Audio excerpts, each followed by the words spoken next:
Permisi tuan-tuan semuanya, perkenalkan saya Toke dari Samudra Pasifik paling utara.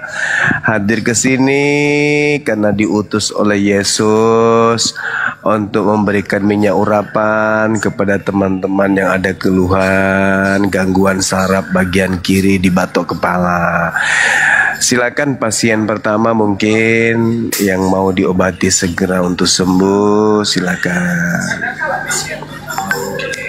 Siap. Ya, Bang Juma. Ada pasien pertama ini, Saudara Keong, Bang Juma. Ya, dari namanya saya melihat ini kelainannya udah lama, tapi masih bisa sembuh. Yang penting Saudara Keong rajin minum perasan celana dalam bini yang sedang haid. Insya Allah disembuhkan. Mari saya lihat tangannya dulu ya, yang kiri. Gimana Saudara Keong?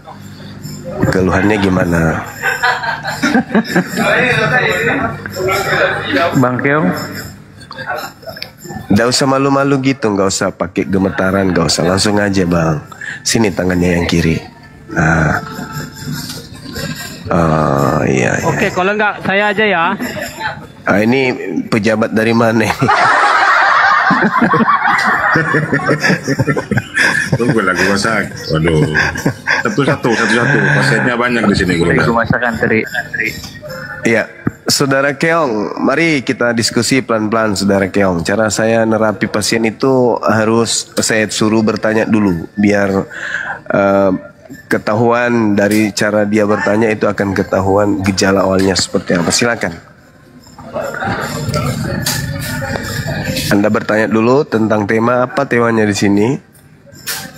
Di sini tadi antara Matius 7:21, kehendak Bapa itu Yesus Tuhan atau utusan Tuhan. Dijawab Ya. Yohanes 5:30, ternyata kehendak Bapa Yesus Tuhan. Tapi mereka balik, kehendak Bapa Yesus adalah Tuhan. Gitu tadi topiknya. Oh iya, mungkin bagus kalau hostnya dibikin temanya, karena pasien itu tidak semuanya tahu ruangan apa ini. Jangan sampai ini adalah ruang bersalin, yang datang itu orang penyakit gondok, kan nggak cocok. Ditulis di depannya supaya pasien ini bisa tahu ini apa, ruang bayi kah, atau bersalin kah, penyakit mata kah, penyakit gigi atau apa. Karena saya lihat rumah sakit ini pasiennya pada cupu-cupu semuanya. Jadi tolong dibuka ruang depan, itu ditulis ini spesial untuk pasien yang bermasalah dengan konsep ketuhanan atau konsep kenabian atau konsep kita atau apa gitu. Ayo mas kasih stiker. Ya. Ini kan berkaitan dengan apa, pasien ini kita harus betul-betul konsentrasi untuk apa keluhannya gitu. Sambung aja Bang Juma. Yang diusir oleh Yesus itu yang menganggap Yesus Tuhan atau yang menganggap Yesus utusan Tuhan? Nah itu silakan. Ya, berarti berurusan dengan Yesus ini Tuhan atau Nabi atau bukan Tuhan gitu. Apa hubungan Muhammad dengan Yesus? Mereka sama-sama utusan Tuhan. Enggak. Kalau Yesus utusan Tuhan kepada kaum Israel saja, kalau Nabi Muhammad diutus untuk seluruh umat manusia. Muhammad itu pejabat surga atau pejabat gua gelap? Nabi Muhammad, Nabi Muhammad Shallallahu Alaihi Wasallam itu adalah utusan pemilik langit dan bumi. Pertanyaan saya, Ya. itu pejabat surga atau pejabat gua Saya gelap? nggak bisa menggunakan istilah pejabat karena saya tidak terbiasa menggunakan otak sengklek dengan istilah kenabian. Beliau itu nabi yang diutus oleh penguasa langit dan bumi. Jadi ada penguasa langit dan bumi, yaitu pencipta langit dan bumi. Yang duduk di pemerintahan. Enggak ada pemerintah. Sama si Keong aja. Dia belum masa. Silakan Keong. Enggak. Bentar ya. Bentar. Kita itu nanya kan, apakah umat pejabatnya? Saya bertanya gini. Ya. Host tadi bertanya ini. Ya. pakai Tuhan atau bukan. Lalu kemudian saya tanya di dalam Matius 25 ayat 31. Pertanyaan saya sederhana dan tadi nggak dijawab ya. Ada nggak seorang manusia dari surga ya? Dari surga ini dalam dunia kemudian dilayani oleh para malaikat, lalu dia mengumpulkan semua bangsa di hadapannya, kuasa yang memasukkan orang ke surga dan ke neraka. Dan nggak seorang manusia atau Nabi Musa kan, Nabi Adam, bahkan Nabi Muhammad sendiri pun bisa nggak melakukan hal itu? Kalau ada, tolong tulis dalilnya Pak, Bang. Silakan. Iya. Oke, baik. Jadi ketika berbicara mengenai Yesus terkait dengan apa yang Anda sampaikan, adakah kemudian seorang yang datang dari surga? Dari sini aja Anda keliru besar. Yesus itu tidak berasal dari surga. Kata siapa Yesus itu berasal dari surga? Bang. Itu hanya sabar dulu. Berbicara sesuai ayat. Ya, makanya saya luruskan, Bang. Data yang Anda bawa itu adalah data olahan Lembaga Bible Indonesia yang memang kerjanya menyesatkan jemaat.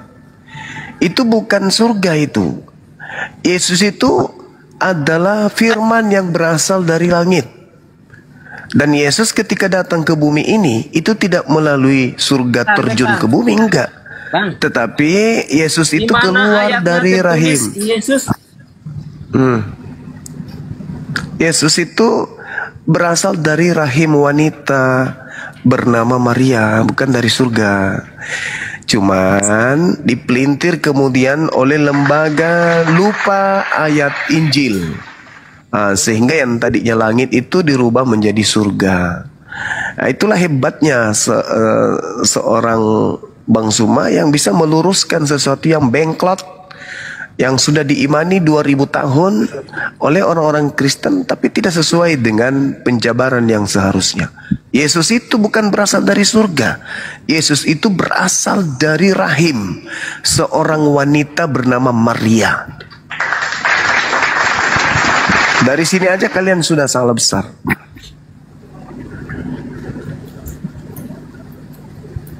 Jangan Baik, kan saya jawab Yesus. semua. Baik, saya jawab ya. Ya.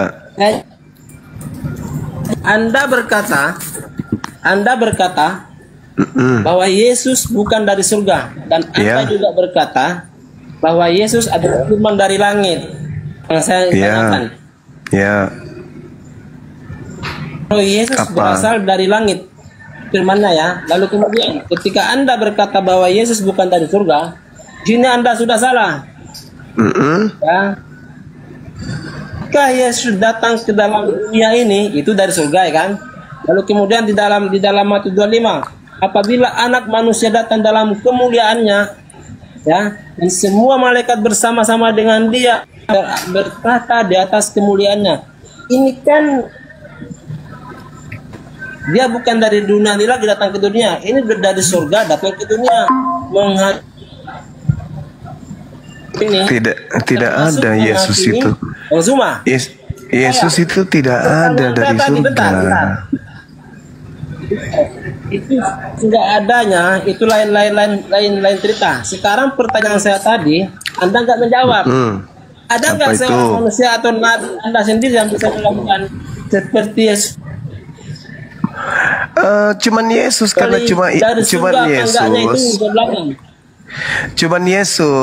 karena cuman Yesus satu-satunya nabi yang diselamatkan oleh Tuhan dari pencobaan pembunuhan kaumnya. Itu yang perlu Anda pahami. Jadi ketika Yesus itu terancam dibunuh oleh orang sebangsanya melalui tangan Roma, pencipta langit dan bumi mengangkatnya ke langit. Nah, beliau nanti akan diturunkan kembali menjadi. Pertanyaan saya tuh. Loh, kan saya sudah mengatakan satu-satunya kucelu. Bentar. Anda tidak mendengarkan jawaban saya. Jangan pancing saya keras. Ndul. Jangan pancing saya keras dengan ketololanmu itu. Saya sudah bilang, satu-satunya manusia yang diangkat ke langit karena terancam ingin dibunuh oleh makhluk lain. Paham? Belum paham juga? Mau ku robek juga kepalamu, supaya masukkan gedak di dalam supaya kau paham. Yesus itu bukan makhluk dari langit. Yesus itu diterangkan dalam Yohanes 3 nomor 6. Apa yang dilahirkan dari daging adalah daging, dan apa yang dilahirkan dari roh adalah roh. Maria itu adalah daging. Ketika dia melahirkan kucluk, yang keluar itu daging. Yohanes 1 nomor 14. Perkataan Tuhan, ide Tuhan itu telah menjadi daging. Untung dikasih roh, kalau tidak dia keluar jadi mayat. Paham kau sampai sini? Ini bukan gereja, bukan tempatnya orang bodoh di sini. Apa yang kamu jawab? Apa yang kamu jawab? Kutanya dulu samamu. Yang dengar. Ini saya baru bertanya. Kalau saya bertanya, baru kau jawab. Saya belum bertanya. Saya baru bertanya ini. Yang keluar dari rahim Maria, daging atau berupa uap gas? Jawab.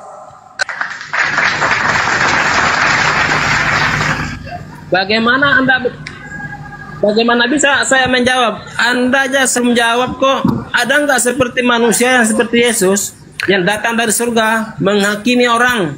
Ada nggak? Saya jawab loh. Saya jawab tadi sudah aku jawab tadi. Endul. Udah aku jawab, ku bilang samamu, satu-satunya manusia yang diutus oleh pencipta langit dan bumi turun ke bumi tapi tak kuasa membendung perlawanan umatnya, hanya Yesus. Diangkat kemudian ke langit oleh Tuhanku untuk diturunkan kembali sebagai hakim untuk menghakimi terdakwa, yaitu Kristen laknatullah alaihi. Sampai sini belum paham juga. Apa pembuktiannya kalian yang dihakimi oleh Yesus? Baca Matius 7 nomor 22 nomor 23. Yang memanggil Yesus Tuhan, yang bernubuat nama Yesus, bermukjizat, mengusir setan, itulah yang dihakimi oleh Yesus kelak. Sampai sini paham kau? Belum juga? Mau ku kasih lem Korea di kepalanya? Mau? Dengar kalau dijelaskan itu. Kalau berbicara satu-satunya enggak jawab kok. Saya sudah jawab. Saya tanya Anda enggak jawab kok. Saya sudah jawab. Dengarkan jawaban saya. Dengarkan jawaban saya. Satu-satunya. Dengarkan jawaban saya. Pasang kupingmu. Manusia biawak, pasang kupingmu. Saya sudah jawab. Satu-satunya utusan Tuhan yang diselamatkan oleh Tuhan naik ke langit karena ancaman pembunuhan kaumnya melalui penguasa kala itu hanya Yesus. Dan dia akan turun ke dunia ini kembali untuk menghakimi Kristen. Sudah ketiga kalinya. Nah, hati-hati, ada sandal jepit di sini. Dan saya ungkap kebohongan Anda dengan mengatakan satu-satunya manusia atau makhluk yang turun dari langit. Di dalam 1 Korintus 15:48, makhluk-makhluk alamiah sama dengan dia yang berasal dari debu tanah. Dan makhluk-makhluk surgawi sama dengan Yesus yang berasal dari surga. Tuh, jadi ada juga makhluk-makhluk langit yang oleh Bible, lembaga Bible dirubah langit itu menjadi surga. Padahal itu makhluk-makhluk langit sama dengan dia yang berasal dari langit. Makhluk langit itu iblis, malaikat. Nah, itu sama seperti Yesus. Jadi bukan cuma Yesus yang berasal dari langit. Apalagi? Pertanyaan saya jangan kau lupakan. Yang keluar dari rahim Maria daging atau uap? Jawab. Baik ya. Berarti kesimpulan saya tadi bahwasanya hanya Yesuslah yang bisa dari surga datang ke dalam dunia menjadi hakim yang adil, berkuasa, memasuk. Yang enggak ada ya.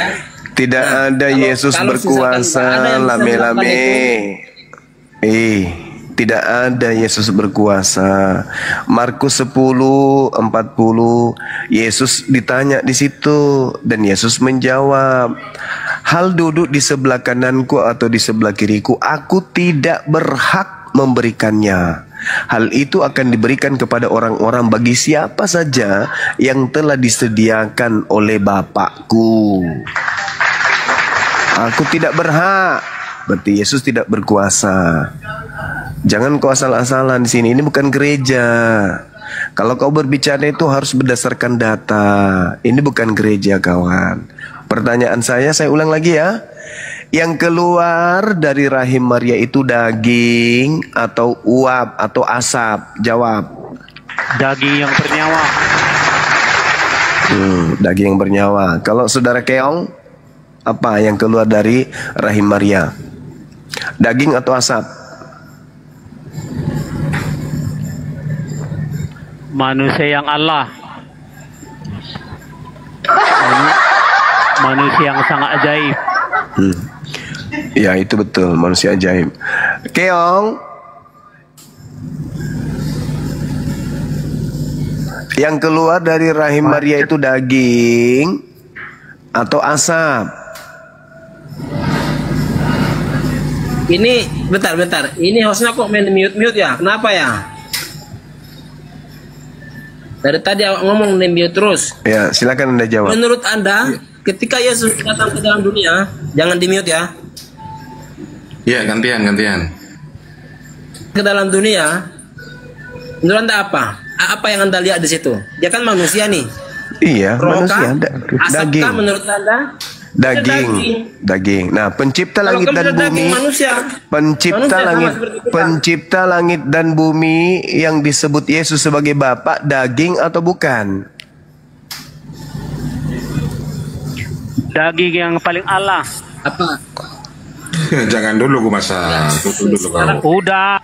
Pencipta langit dan bumi yang Yesus sebut sebagai Cuma Bapa, saya yang bisa mengtahukan. itu daging atau bukan?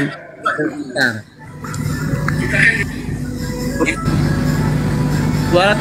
Suaranya terputus. Iya, kamu kan mengakui bahwa yang keluar dari Maria itu daging. Nah, pertanyaan saya, pencipta langit dan bumi yang Yesus sebut dengan sebutan Bapa, daging atau bukan? Ibu, roh, Bapa, bukan daging dia. Nah, bukan daging. Masalahnya Sama gimana? nggak antara Yesus yang daging? Sama nggak antara Yesus yang daging dengan Bapa yang bukan daging? Sama nggak?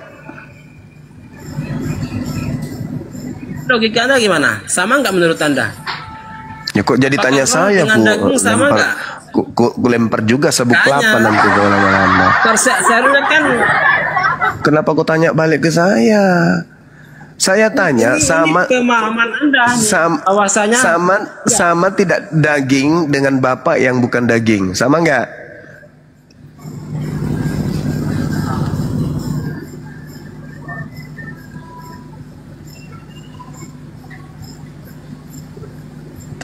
Ini semua ini pasti merobat jalan ini naik. Ini mantan maling ayam digebukin masa ini kena otak balok. Jadi saraf pada gangguan semua. Giliran Selesai nanya juga. lancar, giliran jawab macet. Sama dalam hakikat kealahannya sama. Hakikat kealahannya Ya, sama. ya, coba ganti pemain dulu ya. Sama dalam hakikat kealahannya. Hakikatnya Ya, betul. Karena Yesus adalah coba kau tunjukkan di mana tertulis hakikat Yesus itu adalah Bapa. Silakan. Loh kan Bapak mengatakan, Yesus mengatakan aku dan Bapak adalah satu. Lah, hakikatnya yang saya katakan, hakikat. Itulah karena Yesus menyamakan dirinya dengan Bapa. Karena dia adalah satu dengan Bapa. Satu dalam hakikat itu tadi. Kalau saya mengatakan aku dan Bapa adalah satu, berarti saya juga sehakikat Bapa. Betul, satu dalam hakikat kealahannya. Mereka satu-satu. Karena Kalau Yesus Bang Suma, kalau Bang Suma berkata aku dan Bapa adalah satu, berarti Bang Suma hakikatnya juga adalah Bapa gitu. dengan Bapak siapa? Dan Bapak siapa dulu? Elohim.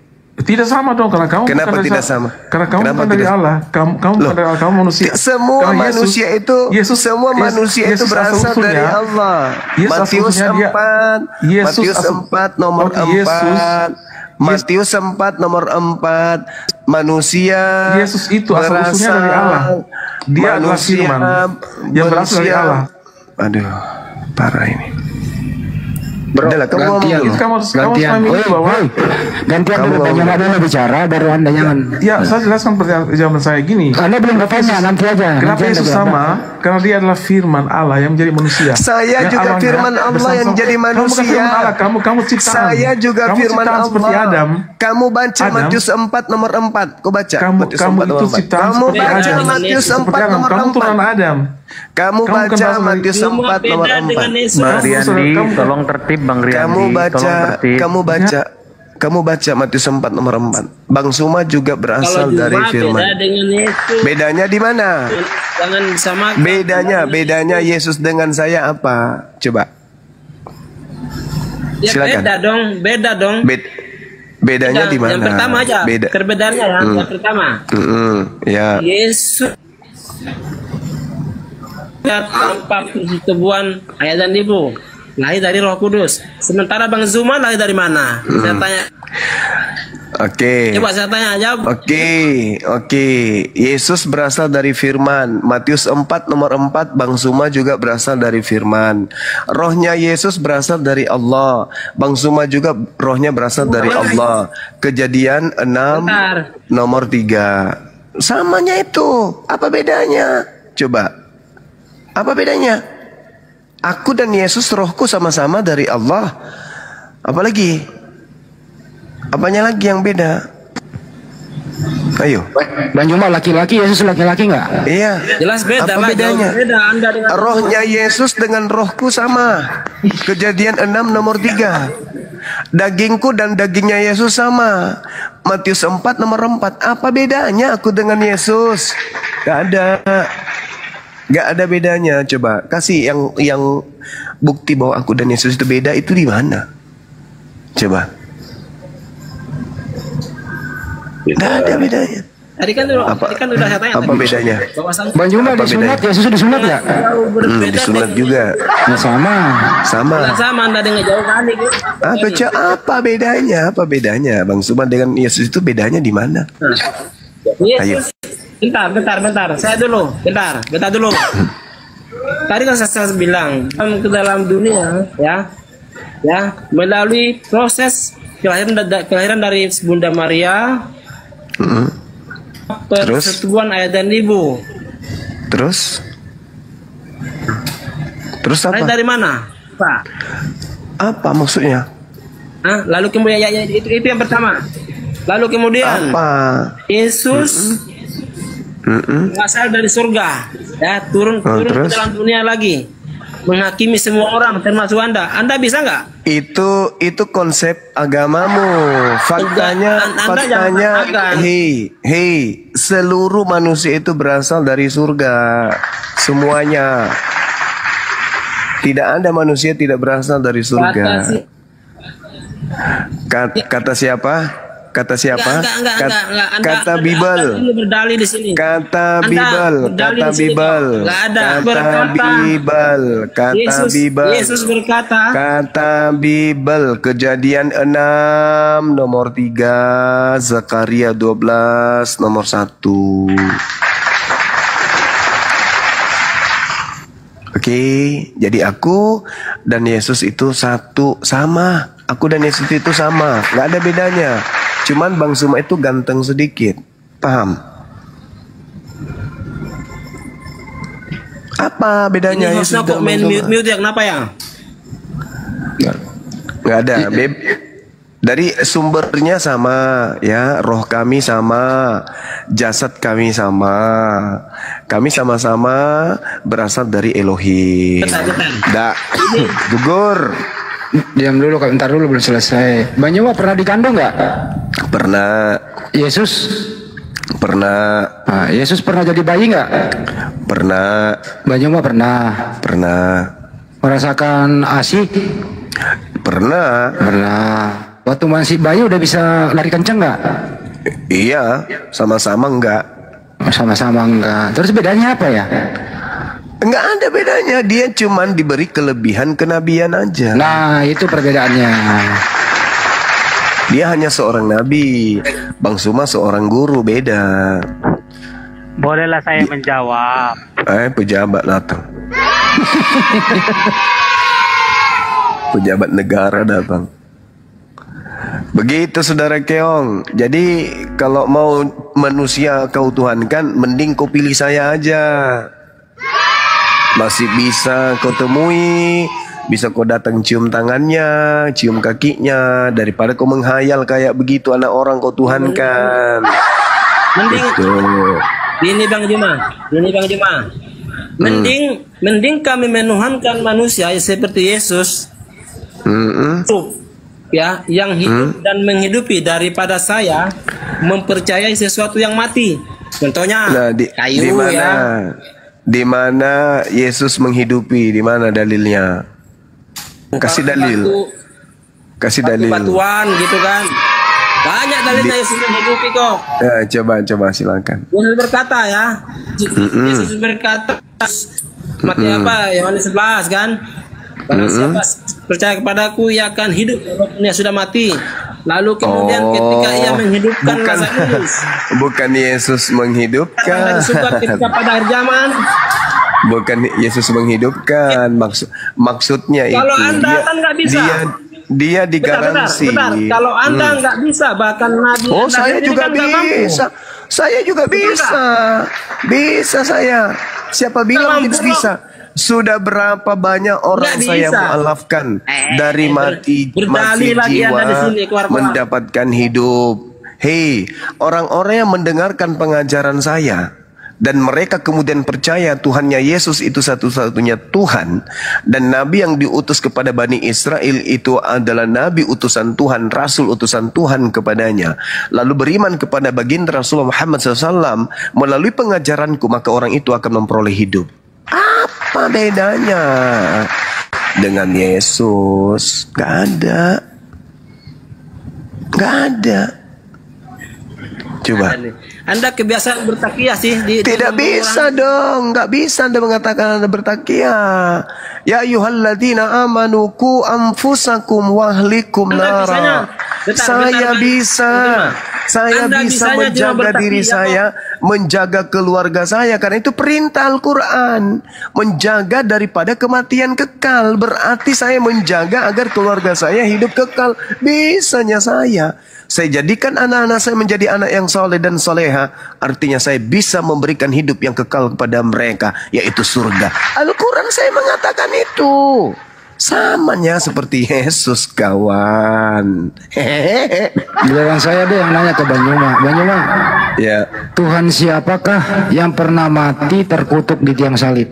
Nah, itu bedanya dengan saya, dengan Yesus, dengan saya. Saya mati insya Allah dalam keadaan mulia sebagai Muslim, sedangkan dia mati secara terkutuk. Yesus. Tapi itu fitnah, itu hinaan. Kecuali yang mati itu adalah Yudas, ya wajar kalau dia masih terkutuk. Tapi kalau Yesus bukan. Yesus itu orang mulia, orang mustahil dia mati. Yesus itu tinggalkan dunia ini, itu diangkat langsung oleh Allah. Sedangkan Yudas itu ditinggikan atau dibangkitkan, diangkat kemudian disalib oleh orang-orang. Itu nih. Di mana dalilnya ditinggikan? Di mana dalilnya Bang Juma? Apa tuh? Di mana coba? Dalil apa? Dalilnya Yudas ditinggikan. Dalilnya Yudas anak manusia akan ditinggikan, akan dibangkitkan.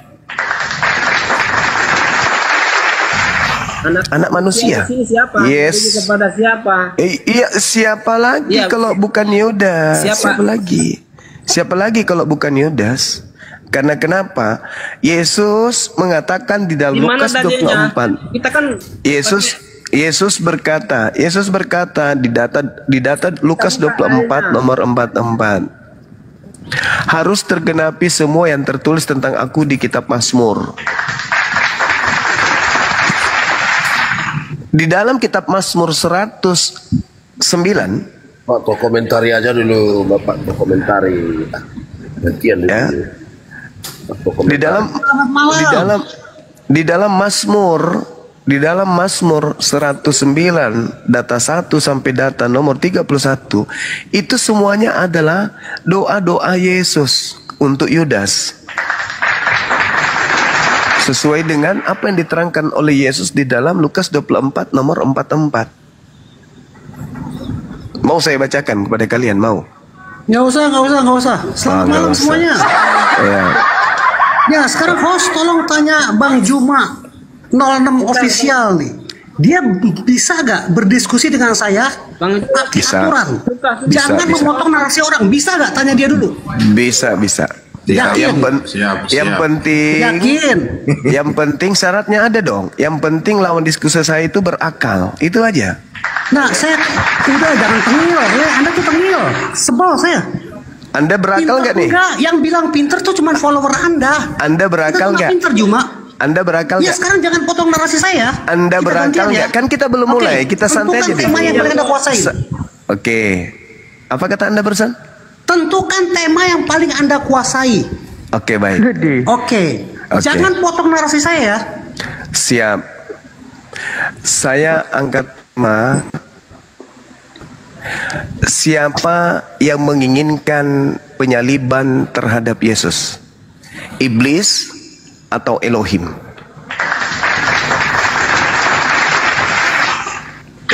Saya mulai. Oke, silakan. Dengarkan. Ketika Elohim menyalibkan seseorang, maka orang itu adalah orang yang melakukan dosa yang sepadan dengan hukuman mati. Dan orang itu pasti dikutuk oleh Elohim.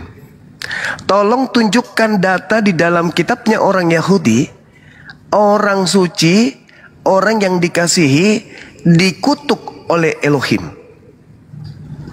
Adakah orang yang dikasihi, orang yang kemudian dicintai oleh Elohim, yang kemudian dikutuk dan disalib oleh Elohim? Tunjukkan datanya di kitabnya Yahudi. Silakan. Yahudi, Yesus belum turun ke dunia. Anda jangan ke situ. Katanya tema yang paling sulit. Katanya tema yang paling sulit. Tunjukkan di mana Abraham menjalankan hukum Taurat. Katanya Itu pertanyaan bodoh. tema yang Taurat paling belum diturunkan di zaman sulit. Abraham. Katanya tema yang paling sulit. Saya.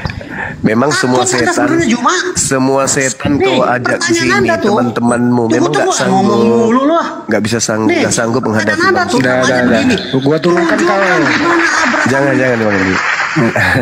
Kita Nggak bisa bisa lihat kesombongannya dia itu harus kita bungkam di sini. Kalau beliau masih mau naik, silakan Anda naik, tapi jangan sombong. Kan udah aku bilang, berakal. Anda memancing saya untuk memberikan Anda tema terberat. Kita coba dulu saya sama Juma. Sebenarnya itu bukan tema berat. Itu tema yang hanya untuk menampol doktrin gereja dari Kita barat cobalah yang dulu menipu saya sama kalian Juma. selama 2000 tahun. Paham? Ya, maaf Kanda Bang Handi. Ya, gua naikin Silakan. lagi. Ya, silakan saudara tokoh komentar ya. Jadi ketika saya bertanya, tunjukkan orang-orang Kristen ini apa yang mendasari kemudian saya bertanya seperti itu, saudara. Karena orang Kristen ini ketika ditanya tentang penyaliban, kenapa Yesus disalib? Apa larinya? Nubuat, sudah ada nubuat di kitabnya Yahudi, sudah ada nubuat di dalam kitab Yesaya, sudah ada nubuat di dalam kitab ini, sudah ada nubuat. Terus kenapa giliran saya bertanya seperti ini, Anda kemudian menangis, meringis, dan mengatakan bahwa itu tidak ada karena belum terjadi penyaliban. Ini sebenarnya saya membuka jalan nih buat saudara Kristen untuk melampiaskan kemudian doktrin dogma. Kalau doktrin dogmanya itu betul, berarti Bang Suma membuka jalan untuk supaya orang Kristen membuka data di dalam kitabnya Yahudi tentang nubuat penyaliban tersebut. Pertanyaan saya sederhana, di mana ayatnya Elohim mengutuk orang yang dikasihi, mengutuk orang yang dicintainya, mengutuk anaknya sendiri, itu tertulis di mana di kitabnya orang Yahudi? Katanya ada nubuatan. Silakan Anda tunjukkan nubuatan itu. Saya tunggu. Silakan. Hati-hati bukunya robek. Tunggu, saya mesti. Ini kan mesti- saya siap ditanya apapun ya. Anda tuh bertanya aja, jangan menyimpulkan. Nah, tapi saya harus cukup waktu membutuhkan waktu cukup lama juga ya, karena saya kan nggak tahu apa yang akan Anda tanya. Saya harus mencari dulu. Makanya Pak, Tunggu Pak. Bang, udah jangan saya siap dibilang jangan. Naga Bonar bilang begini, udah gue bilang ya, jangan kau ikut bertanya, jangan menyimpulkan. Udah diam, bertanya saya jawab. Matilah kau. Udah ku bilang jangan kau ikut saya mau jawab. Ini saya mau jawab, diam.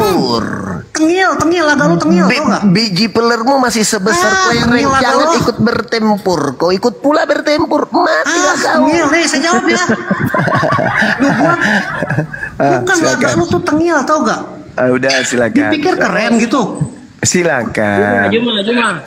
Masih mending saya daripada mulut besar tapi nol otak kosong.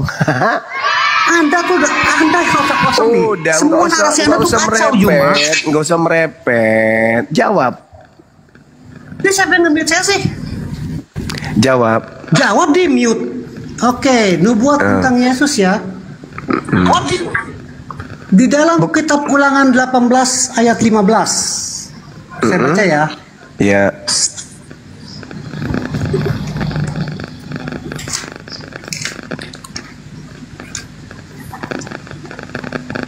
Ulangan 18 ayat 15. Seorang nabi dari tengah-tengahmu, dari antara saudara-saudaramu, sama seperti aku, akan dibangkitkan bagimu oleh Tuhan Allahmu. Dialah yang harus kamu dengarkan. Digenapi di Kisah Para Rasul 3 ayat 22.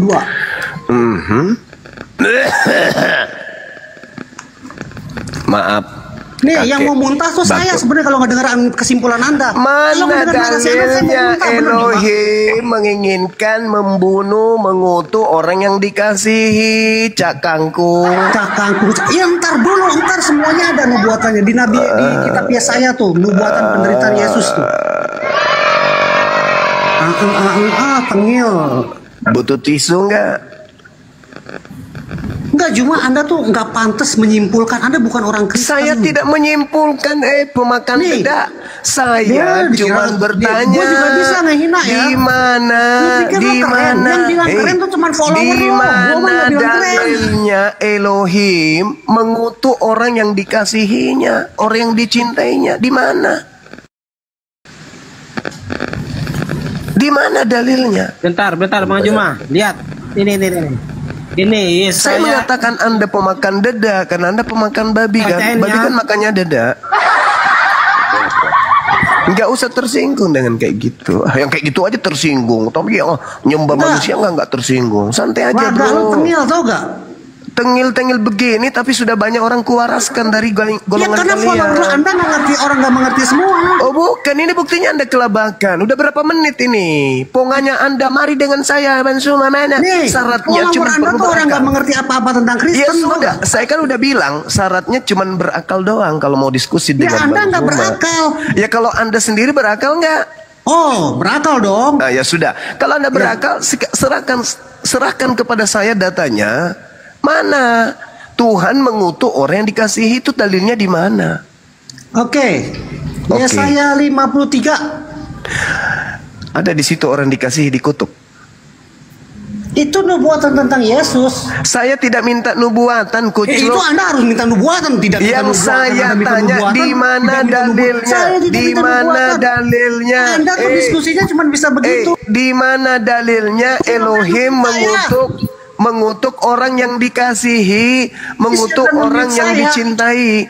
Di mana dalilnya? Kita perjanjian baru tuh, dalilnya Alkitab. Itu bukan firman Elohim. Itu dalil. Kamfred, yang saya minta firman Elohim, bukan firman Lukas, firman Markus.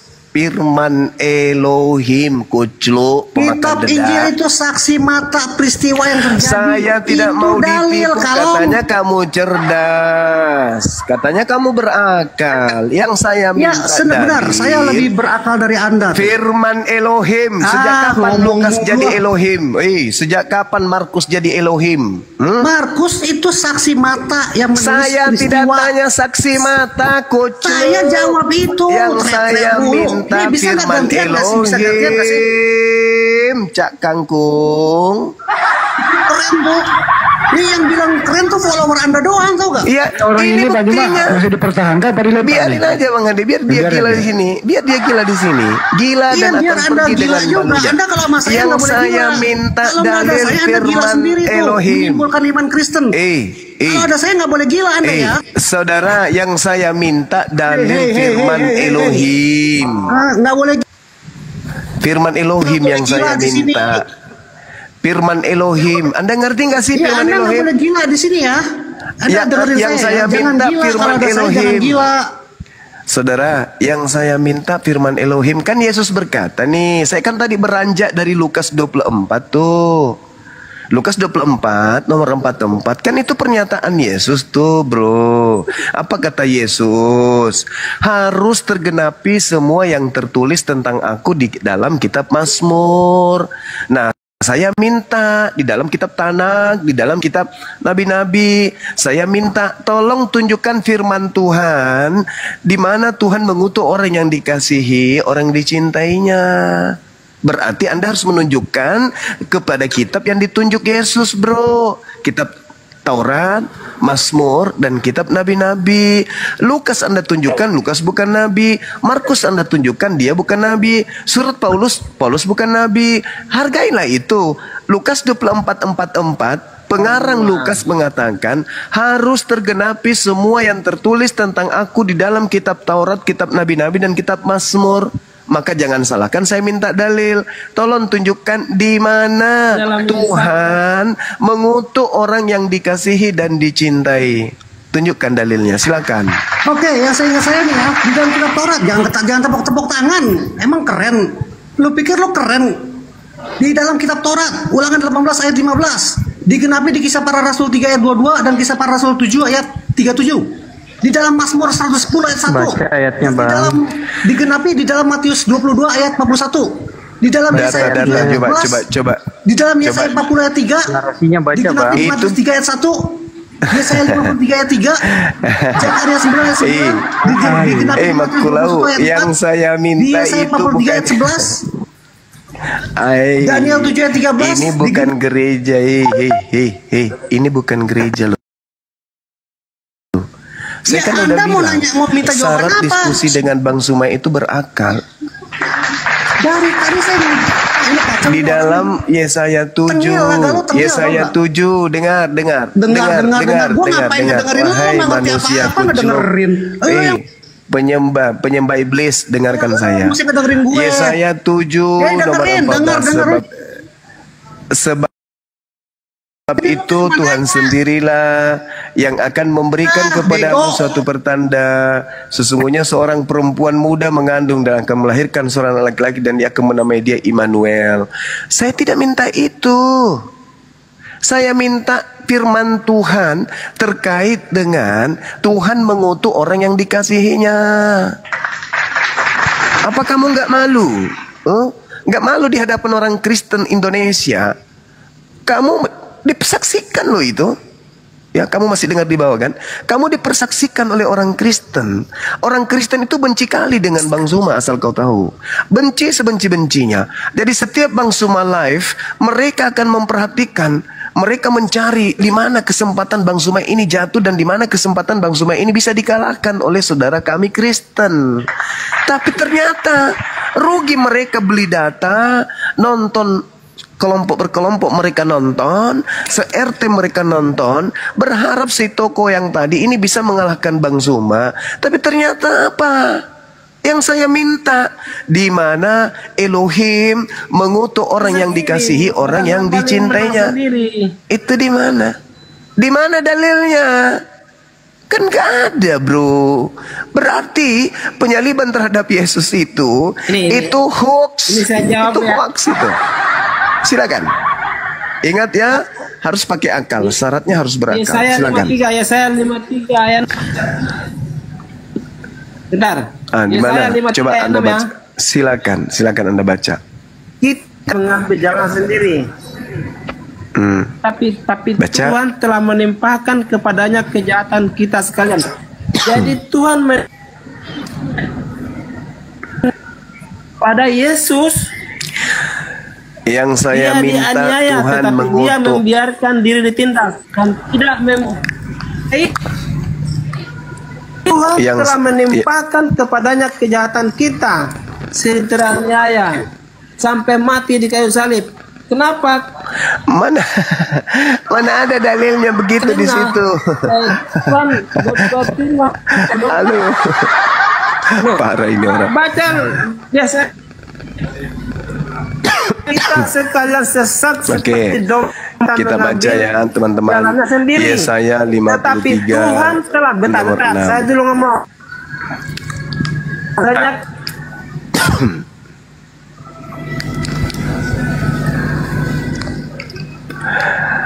itu dalilnya, itu Mana? dalilnya. Apalagi yang Oke. mau Anda tanya? Saya boleh baca? Sama. Kita sekalian sesat seperti domba. Coba Masing-masing kita mengambil jalannya sendiri. tapi dia Jaringan saya jelek kali ya. Dia Enggak, lawan yang Cek. jelek. Keong, Dia yang ngoceh terus dia. Cek. Bang Keong, tolong diam dulu Bang Keong. Sinyalnya jelek Bang Keong. Kan Bang Juma. ini Iya. Di dalam Yesaya dia 53. tertikam, orang akan Ya, suara saya kedengaran? Kedengaran. Oke, baik. Ya, Yesaya 53 nomor 6. Kita sekalian sesat seperti domba. Masing-masing kita mengambil jalannya sendiri. Tetapi Tuhan telah menimpakan kepadanya kejahatan kita sekalian. Yang saya minta ini, Tuhan mengutuk. Tuhan mengutuk. Paham? Tuhan mengutuk orang yang dikasihinya. Saya minta dalil. Di mana Tuhan mengutuk orang yang dikasihi itu? karena pemberontakan manusia, makanya Tuhan telah menimpakan kepadanya kejahatan kita, pemberontakan kita, sehingga dia menjadi Di mana dalilnya di situ terkutuk? Di mana? Tunjukkan ke saya di mana ada kata kutuk di situ. Di mana? orang yang dikasihinya. Di mana? Di mana kemudian orang dikasihi di situ diceritakan?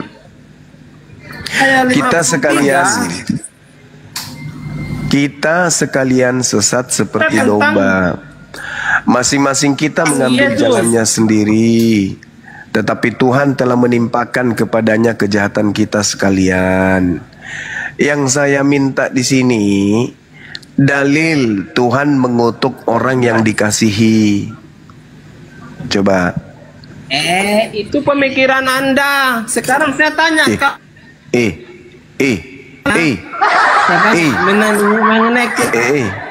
Saya minta dalil loh. Kenapa saya minta dalil bahwa orang yang dikasihi itu yang dikutuk? Kepada saya. Karena berdasar kepada Galatia. Terserah. Saya tidak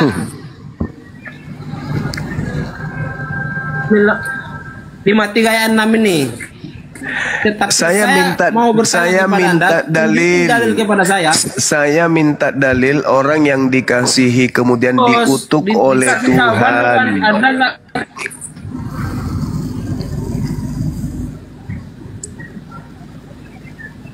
Membiarkan diri tindas dan tidak membunuh domba yang dibawa ke pembantaian. Apa enggak jelas itu? Dikutuk Elohim, mana dalilnya? Mana dalilnya Elohim mengutuk orang yang dikasihinya? Yesus mengutuk itu enggak ada. Wah, enggak ada berarti. Enggak ada berarti. Di dalam Imamat 26. Kalau tidak ada berarti batu di negerimu untuk menyapa. Kalau tidak ada dalilnya, berarti yang dikutuk di atas salib di Galatia 3 nomor 13 itu bukan Yesus Kristus anak Maria. Karena nggak ada dalilnya toh. Berarti yang mati terkutuk di atas salib di Galatia 3:13 itu bukan anak Maria. Itu aja. Nanya, ya. Nah, selesai. Bang Juma, Izin, boleh Keong diganti sama Pak Pipo nih, Mr. TB, Kopung Pipo. Soalnya sinyalnya Keong kayaknya jelek Bang Juma. Bukan sinyalnya jelek, kayak sengklek. Oh, putus-putus deh. Udah, saya aja lah. Saya aja lah. Masalah. Bukan giliran saya Oh, udahlah, enggak memang ada jawabanmu, enggak memang ada jawaban.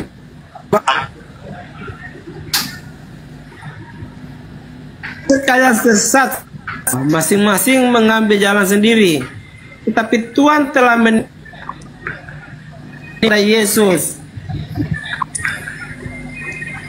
Dia dianiaya, tetapi tidak membuka karena domba yang dibawa ke Padahal bukan pembantaian. itu pertanyaannya loh. Kacau itu orang. Pertanyaan saya bukan di situ.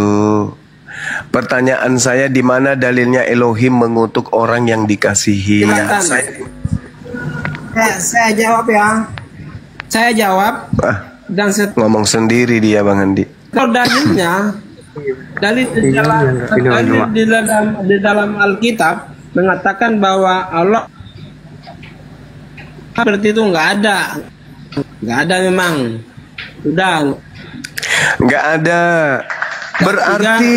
3:6. Oke, udah mute dulu. Kalau tidak ada, berarti yang digantung terkutuk di atas tiang salib berdasarkan Galatia 3 nomor 13 itu bukan Yesus anak Maria. Dah, selesai.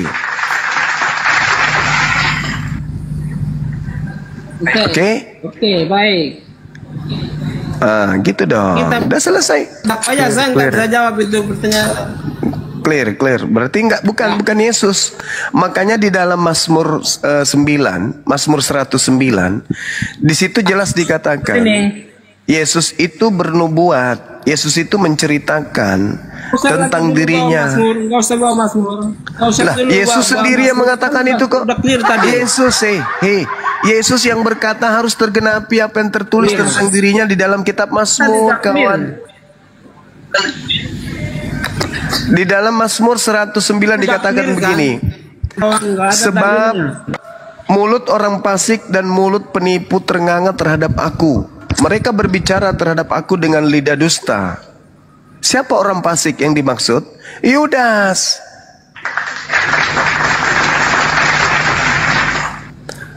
Oke, paham sampai situ? Karena di dalam kitab Amsal yang dimaksud orang fasik adalah orang yang makan suap. Nah, siapa yang makan suap? Yudas atau Yesus? Yudas, paman. Yudas. Sedangkan di situ dikatakan sebab mulut orang fasik dan mulut penipu ternganga terhadap aku. Mereka berbicara terhadap aku dengan lidah dusta. Dengan kata-kata kebencian mereka menyerang aku dan memerangi aku tanpa alasan. Sebagai balasan terhadap kasihku mereka menuduh aku, sedangkan aku mendoakan mereka. Mereka membalas kejahatan kepadaku, ganti kebaikan dan kebencian ganti kasihku. Angkatlah seorang fasik atas dia, dan biarlah seorang pendakwa berdiri di sebelah kanannya. Itu jelas itu. Angkatlah seorang fasik atas dia. Berarti ada orang fasik yang harus menggantikan Yesus. Dan ada pendakwanya kemudian di sebelah kanannya. Siapa itu? Paulus. Apabila dihakimi, biarlah ia keluar sebagai orang bersalah, dan biarlah doanya menjadi dosa, biarlah umurnya berkurang, biarlah jabatannya diambil orang lain. Jabatannya sebagai murid Yesus itu diambil oleh orang lain. Biarlah anak-anaknya mengembara tidak karuan dan mengemis dan dihalau dari reruntuhan rumahnya. Biarlah penagih hutang menyita segala kepunyaannya dan orang-orang lain menjara hasil jeripayahnya. Mulai bertakya lagi. Ini adalah nubuat tentang Yudas, Kuclo. Kok bertakya pula kau katakan? Saya sedang membaca dalil. Dan kalau saya selesaikan membaca sampai 31, barulah engkau tahu bahwa selama ini yang kau sembah itu adalah Yudas alias iblis. Saya tanya dulu sama saudara, percaya ndak Anda kalau Yesus itu mengatakan Yudas itu iblis? Percaya nggak?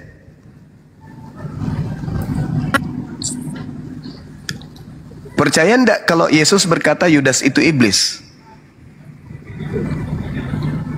Percaya Paman. Jawab. Percaya. Percaya kan?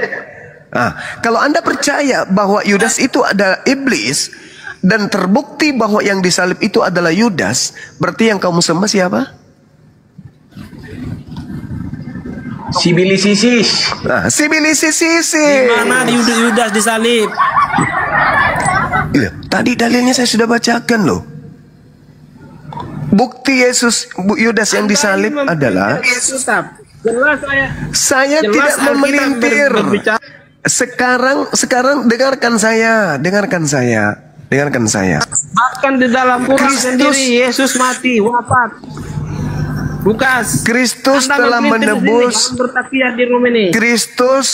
Kristus telah menebus kita dari kutuk hukum Taurat dengan jalan menjadi kutuk, sebab ada tertulis, terkutuklah dia yang digantung di tiang salib. Siapa yang terkutuk menurut Elohim? Yesus atau Yudas? Jawab, jujur kamu. Jujur. Silakan. Yesus. Siapa yang terkutuk? Yesus yang disalib itu, tidak ada yang orang lain.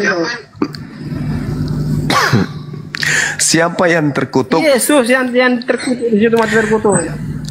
Kenapa kamu menuduh Yesusku sebagai terkutuk? Apa alasanmu? Jawab.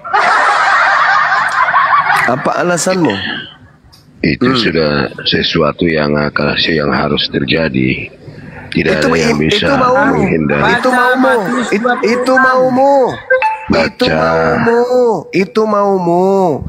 Yang saya minta jelas, akurat, ada datanya.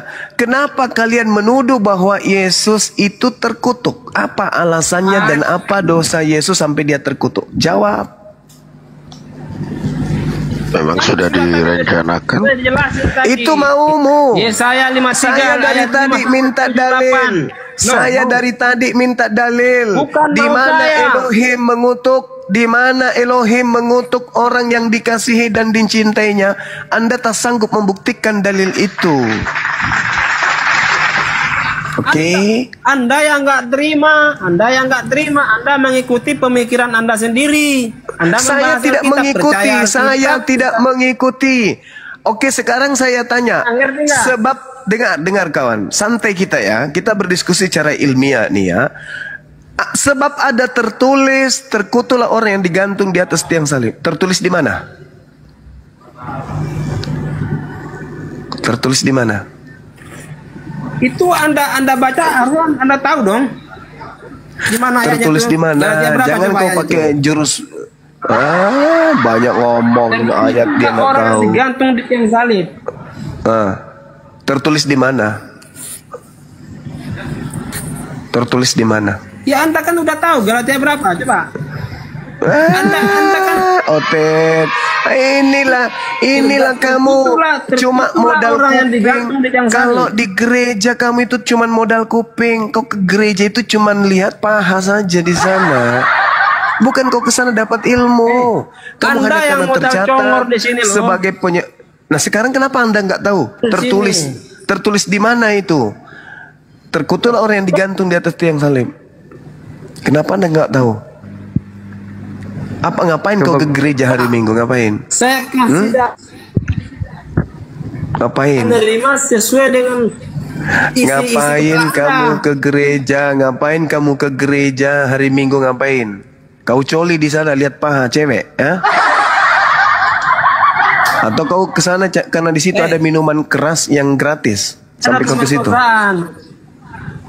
Saya tanya samamu, tertulis di mana? Di Galatia 3 nomor 13 itu, sebab ada tertulis terkutuklah orang yang digantung di atas tiang salib. Pertanyaan saya, tertulis di mana itu?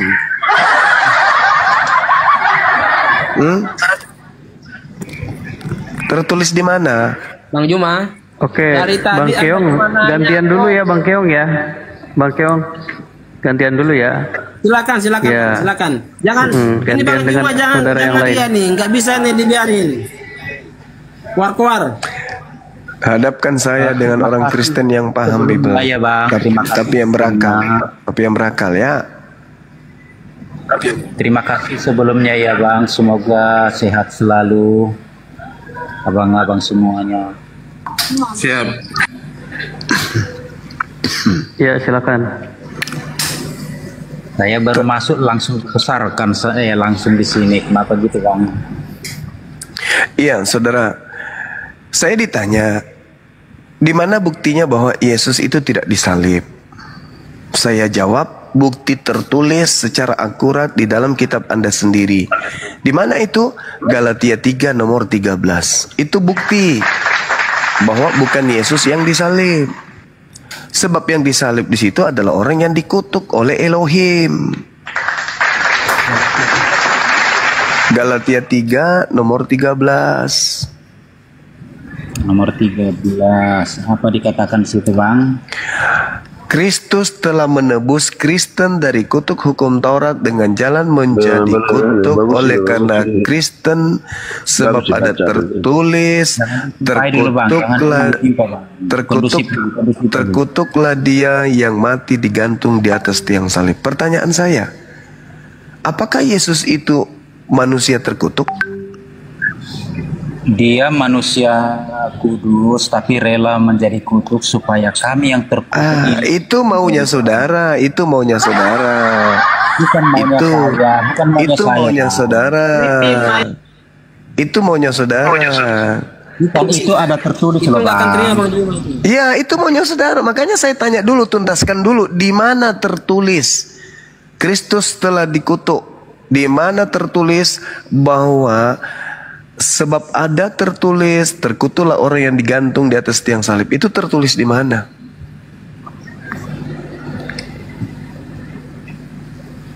Di mana Bang? Di nubuatan ada itu loh Bang. Ini bukan nubuat, ini tertulis. Terkutuklah orang yang digantung di atas tiang salib. Sebentar ya Bang ya, saya carikan dulu ya Bang. Iya, silakan. Pak TB mau masuk, mau jawab? Dia berdua di atas, jangan dulu diganggu. Biar aja orang itu santai aja.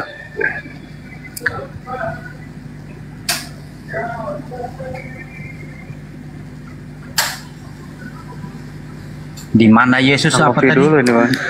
Di mana tertulis, terkutuklah orang yang digantung di atas tiang salib.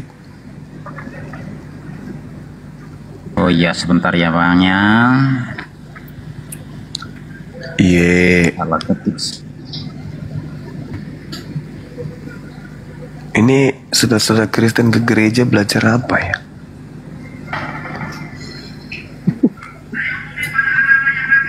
Joget paman. Oh, joget. Ah, ini mualaf, dia tahu. Beliau tahu. Ya. Dia jawab gitu ya Bang.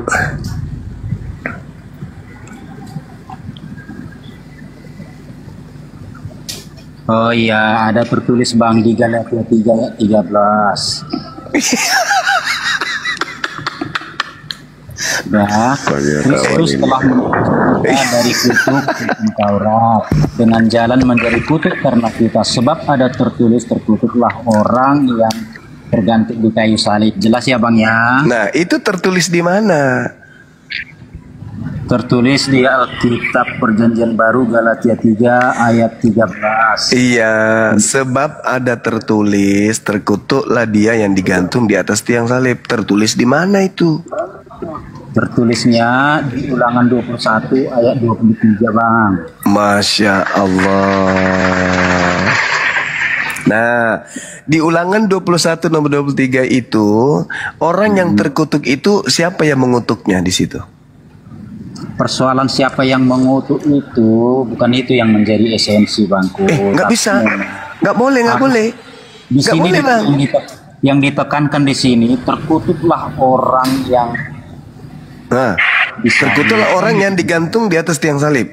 Itu tertulis di mana? Tertulis di Ulangan 21 nomor 23 kan? Pertanyaan saya, di Ulangan 21 nomor 23 itu Yang dikutuk di situ orang mulia atau orang jahat, dan yang mengutuk di situ iblis atau Elohim yang mengutuk orang tersebut.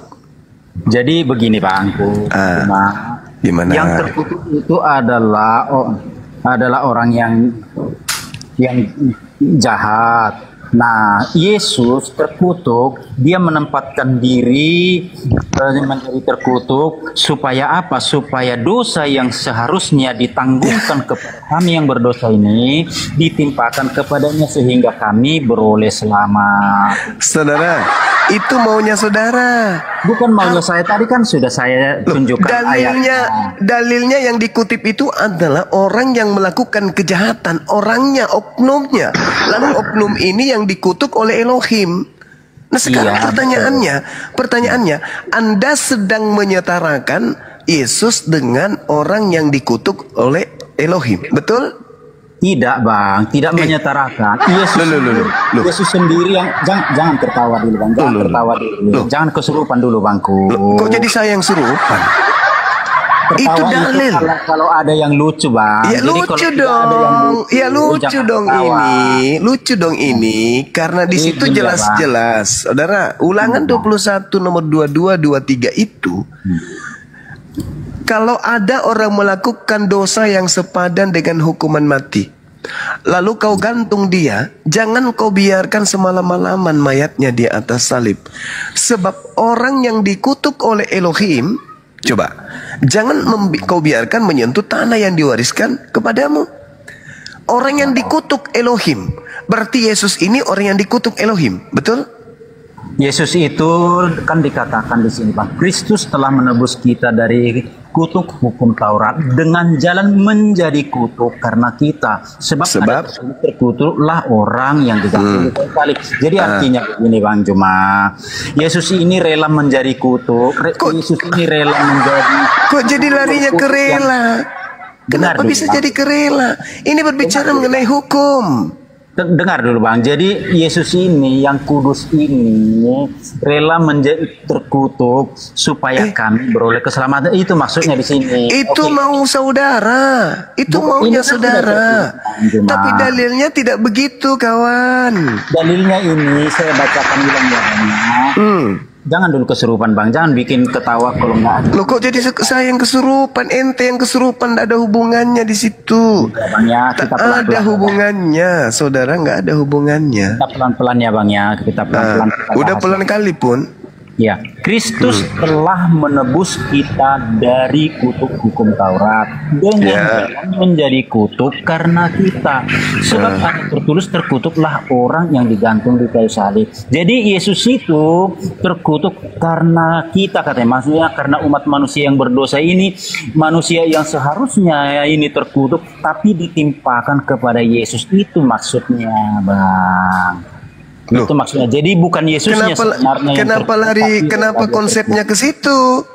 Ya, kan dalilnya tidak begitu, saudara. Dalil pahami, Bang. Coba Anda harus paham. Saya ulang lagi Bang ya. Kita urut pelan-pelan.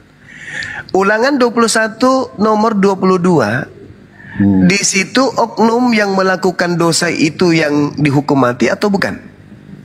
Ya itulah. Jadi buktinya di sini dikatakan. Jangan menjelaskan dulu. Harus pengertian terhadap data dulu. Oke. Pengertian data dulu. Ulangan 21 nomor 22 yang dihukum sepadan dengan hukuman mati, oknum yang melakukan dosa itu atau yang mewakili? Oknum yang melakukan dosa. Bukan yang mewakili toh? Bukan. Bagus. Nomor 23. Sabar dulu, jangan Anda menjelaskan dulu.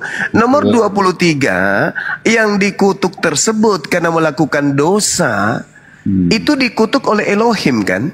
Oke. Terus? Iya atau enggak? Iya, Oke, saya simpulkan. Ulangan 21 enggak. Habis itu Anda tanggapi. Saya simpulkan maksudnya. Kesepakatan kita ini terhadap data itu kita simpulkan. Dengarkan. Ulangan 21:22 yang dihukum mati di situ adalah oknum yang melakukan dosa. Kemudian 23-nya oknum yang melakukan dosa ini dikutuk oleh Elohim. Nah, sekarang apa hubungannya oknum yang melakukan dosa ini, yang dikutuk oleh Elohim ini, dengan Yesus? Apa hubungannya? Yesus tidak melakukan dosa, Yesus tidak dikutuk oleh Elohim. Terus apa hubungannya? Kenapa larinya ke situ? Kenapa harus Yesus? Jadi gini ya Bang Tio, Yesus itu sebenarnya bukan manusia terkutuk, tetapi dia terkutuk karena menebus kami. Di mana data itu tertulis? Di mana data itu? Galatia 3:13 ini. Galatia 13 itu Bang, Galatia 13 itu merujuk kepada oknum yang melakukan dosa sehingga dia dihukum mati dan dia dikutuk oleh Elohim, bukan mewakili dosa orang lain. Jadi gini Bang, kenapa lari ke situ? Dengar dulu Bang. Saya pelan-pelan ya Bang. Kita bahas pelan-pelan ya Bang ya. Kristus telah menebus kita dari hukum dari kutuk. Saya ulangi. Kristus telah menebus kita dari kutuk hukum Taurat dengan jalan menjadi kutuk karena kita. Sebab ada tertulis, terkutuklah orang yang tergantung di kayu salib. Jadi saya katakan ya Bang ya, orang yang mati di kayu salib itu orang yang terkutuk. Yesus menempatkan diri sebagai orang berdosa walaupun dia tidak berdosa, dengan maksud supaya dosa yang seharusnya ditanggungkan kepada kami, kutuk yang seharusnya yang ditanggungkan kepada kami pengikutnya ini, Yesus ialah yang menanggungnya. Itu maunya Anda. Itu maunya Anda. Itu maunya Anda. Itu maunya Anda. Tetapi konsep itu tidak dianut oleh Yesus. Yesus tidak mengajarkan itu. Yang mengajarkan itu. Jangan bertakiyah Bang. Ini.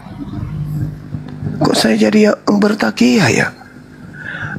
Lukas menceritakan harus tergenapi tentang dia di dalam Taurat, Mazmur, dan kitab nabi-nabi. Oke? Nah, di Ulangan 21 nomor 22-23 itu harus berbicara tentang Yesus. Nah, sedangkan IQ-nya 62 mungkin makanya nggak paham-paham. Jangan menghina loh. Bukan menghina Bang, bukan menghina. Abang nggak nangkap di sini Galatia 3:13 ini. Saya sudah bicara pelan-pelan supaya Bang nangkap, tapi nggak nangkap. Orang ini. Sekarang begini saudara. Sekarang begini. Ketika Paulus menyamakan antara Yesus dengan penjahat yang dikutuk oleh Elohim, apakah itu serasi? Cocok menurutmu? Antara Yesus dengan cocok nggak tuh yang dikutuk oleh Yesus? Tidak menyamakan itu. Ini astagfirullahaladzim, ya Allah ya Karim. Paulus mengutip Ulangan 21 nomor 22-23 disebabkan karena Paulus menyamakan Yesus yang digantung di salib menebus dosa kutu ini, dia menyamakan dengan orang yang ada di dalam Ulangan 21 nomor 22-23. Kalau dia tidak menyamakan, kenapa dia kutip itu? Bukan menyamakan itu Bang. Kalau tidak, lalu kenapa mengutip itu? Menjelaskan, sebentar Bang. Paulus itu menjelaskan bahwa Yesus menggantikan, bukan menyamakan. Di mana dalilnya? Di mana dalilnya? Iya, saya ngerti di situ, Lul. Tapi dia mengatakan sebab ada tertulis. Yang tertulis itu di Ulangan 21. Sedangkan di Ulangan 21 itu adalah penjahat yang melakukan dosa sepadan dengan hukuman mati yang dikutuk oleh Elohim. Iya betul. Itu yang dijadikan sebagai rujukan, bukan? Dengan kata lain, Paulus sedang menyamakan Yesus dengan penjahat yang sedang dikutuk oleh Elohim. Otak Anda di mana sih? Salah bang. Paulus di situ. Oke, kalau salah, sekarang Anda jelaskan. Kalau saya salah, sekarang coba Anda jelaskan ke saya, kenapa Paulus mengutip Ulangan 21 data 22 dengan 23 kalau dia tidak sedang menyamakan penjahat yang dikutuk oleh Elohim dengan Yesus? Kenapa dia ngutip itu? Bukan menyamakan. Sekarang Anda jelaskan kepada saya, kenapa Paulus mengutip Ulangan 21 nomor 22-23? Kenapa? Paulus itu mengutip Ulangan tadi, karena di sini dikatakan Yesus itu menjadi kutuk. Bukan. Karena Kristus itu menebus kita dari dosa, katanya. Kan? Nah, Ulangan 21 nomor 22 nomor 23, orang yang dikutuk di situ, orang yang menebus dosa orang lain atau dia sendiri? Yesus, sebentar, coba ulangi pertanyaannya, Bang. Pertanyaan saya, Ulangan 21 nomor 22 23 itu oknum sendiri untuk dosanya sendiri atau untuk orang lain? Kalau dia yang di kitab Ulangan tadi itu, dia mati karena dosanya sendiri. Ah, pintar. Lalu kenapa Paulus mengutip itu? Katanya begini, kata Paulus kan begini. Kristus telah menebus kita dari hukum Taurat. Sebab dengan jalan menjadi kutuk. Sebab karena kita tertulis. Ada tertulis terkutuklah orang yang digantung di kayu salib. Jadi maksudnya menekankan di sini kenapa itu dikutip? Karena Paulus mengatakan bahwa Yesus itu menjadi kutuk dengan tersalibnya Yesus. Kenapa dengan tersalibnya disebut Yesus terkutuk? Karena sesuai dengan kitab Ulangan yang tadi itu maksudnya, Bang. Apa nyambungnya? Nyambungnya di mana? Ya, coba maksudnya Yesus ini sedang menggantikan dengan jalan. Ulangan 21 22 23 itu tidak ada di situ menggantikan. Itu adalah hukuman untuk oknum itu sendiri. Orang itu dikutuk, orang itu dikutuk karena dosanya sendiri. Nah, yang ditekankan di sini, Abangku, karena Paulus mengatakan Yesus itu menjadi kutuk karena kita, katanya.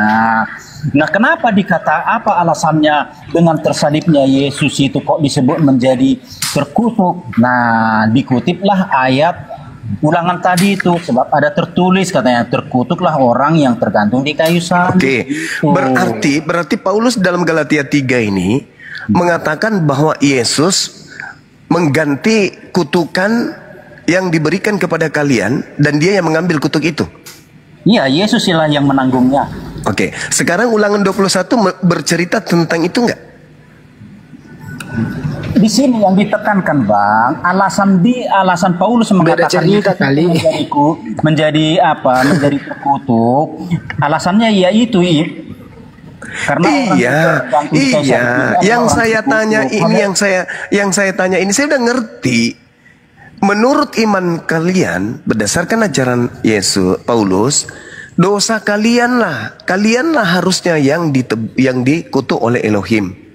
Oke? Ya. Dengan mengutip Ulangan 21 bukan dengan mengutip itu, Paulus mengutip itu hanya membuktikan bahwasanya Paulus itu mengatakan Yesus itu tidak mengutip, tapi mengutip gimana sih?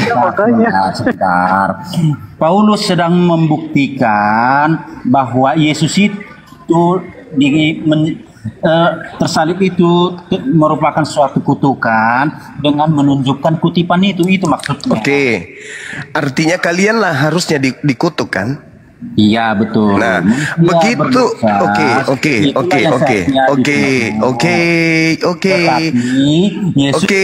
Oke. Berarti sekarang yang dikutuk Elohim siapa? Anda atau Yesus? Jangan di-mute kan, Mbak. Pertanyaan saya, kawan.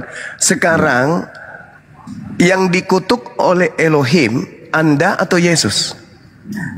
Mestinya kami manusia yang berdosa inilah yang harusnya dikutuk. Tetapi Yesuslah yang menanggungnya. Oke, berarti menurut saudara, orang benar ini menanggung kutuk untuk orang yang bersalah gitu? Iya. Oke, tepuk tangan. Iya, tepuk tangan ya. Oke. Berarti sabar dulu, sabar. Jangan Anda tambahi. Jangan Anda tambahi sebelum Anda saya tendang ke bawah. Oke. Saya lagi marah ini. Kau mengatakan dosa-dosamu sedunia orang Kristen laknatullah alaihi ditanggung oleh Yesusku, gitu maksudnya? Iya, betul. Berarti yang dikutuk sekarang ini Yesus. Sebentar dulu. Saya bertanya, ini gigi saya ini udah mulai merah, telinga saya udah merah ini. Berarti Yesus ini sekarang ini dikutuk.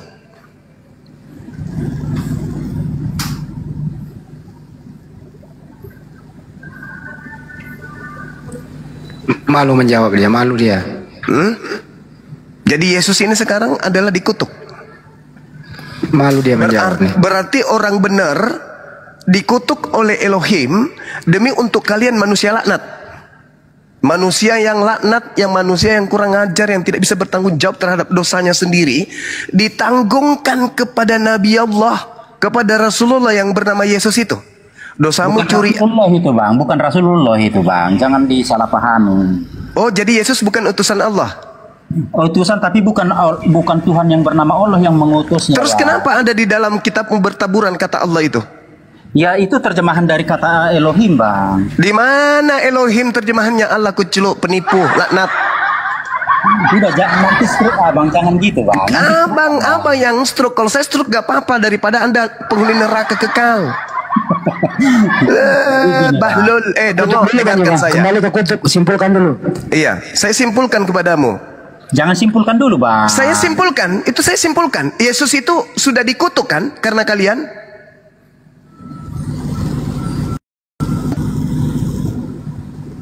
Pertanyaan saya, kemana perginya orang yang dikutuk Elohim?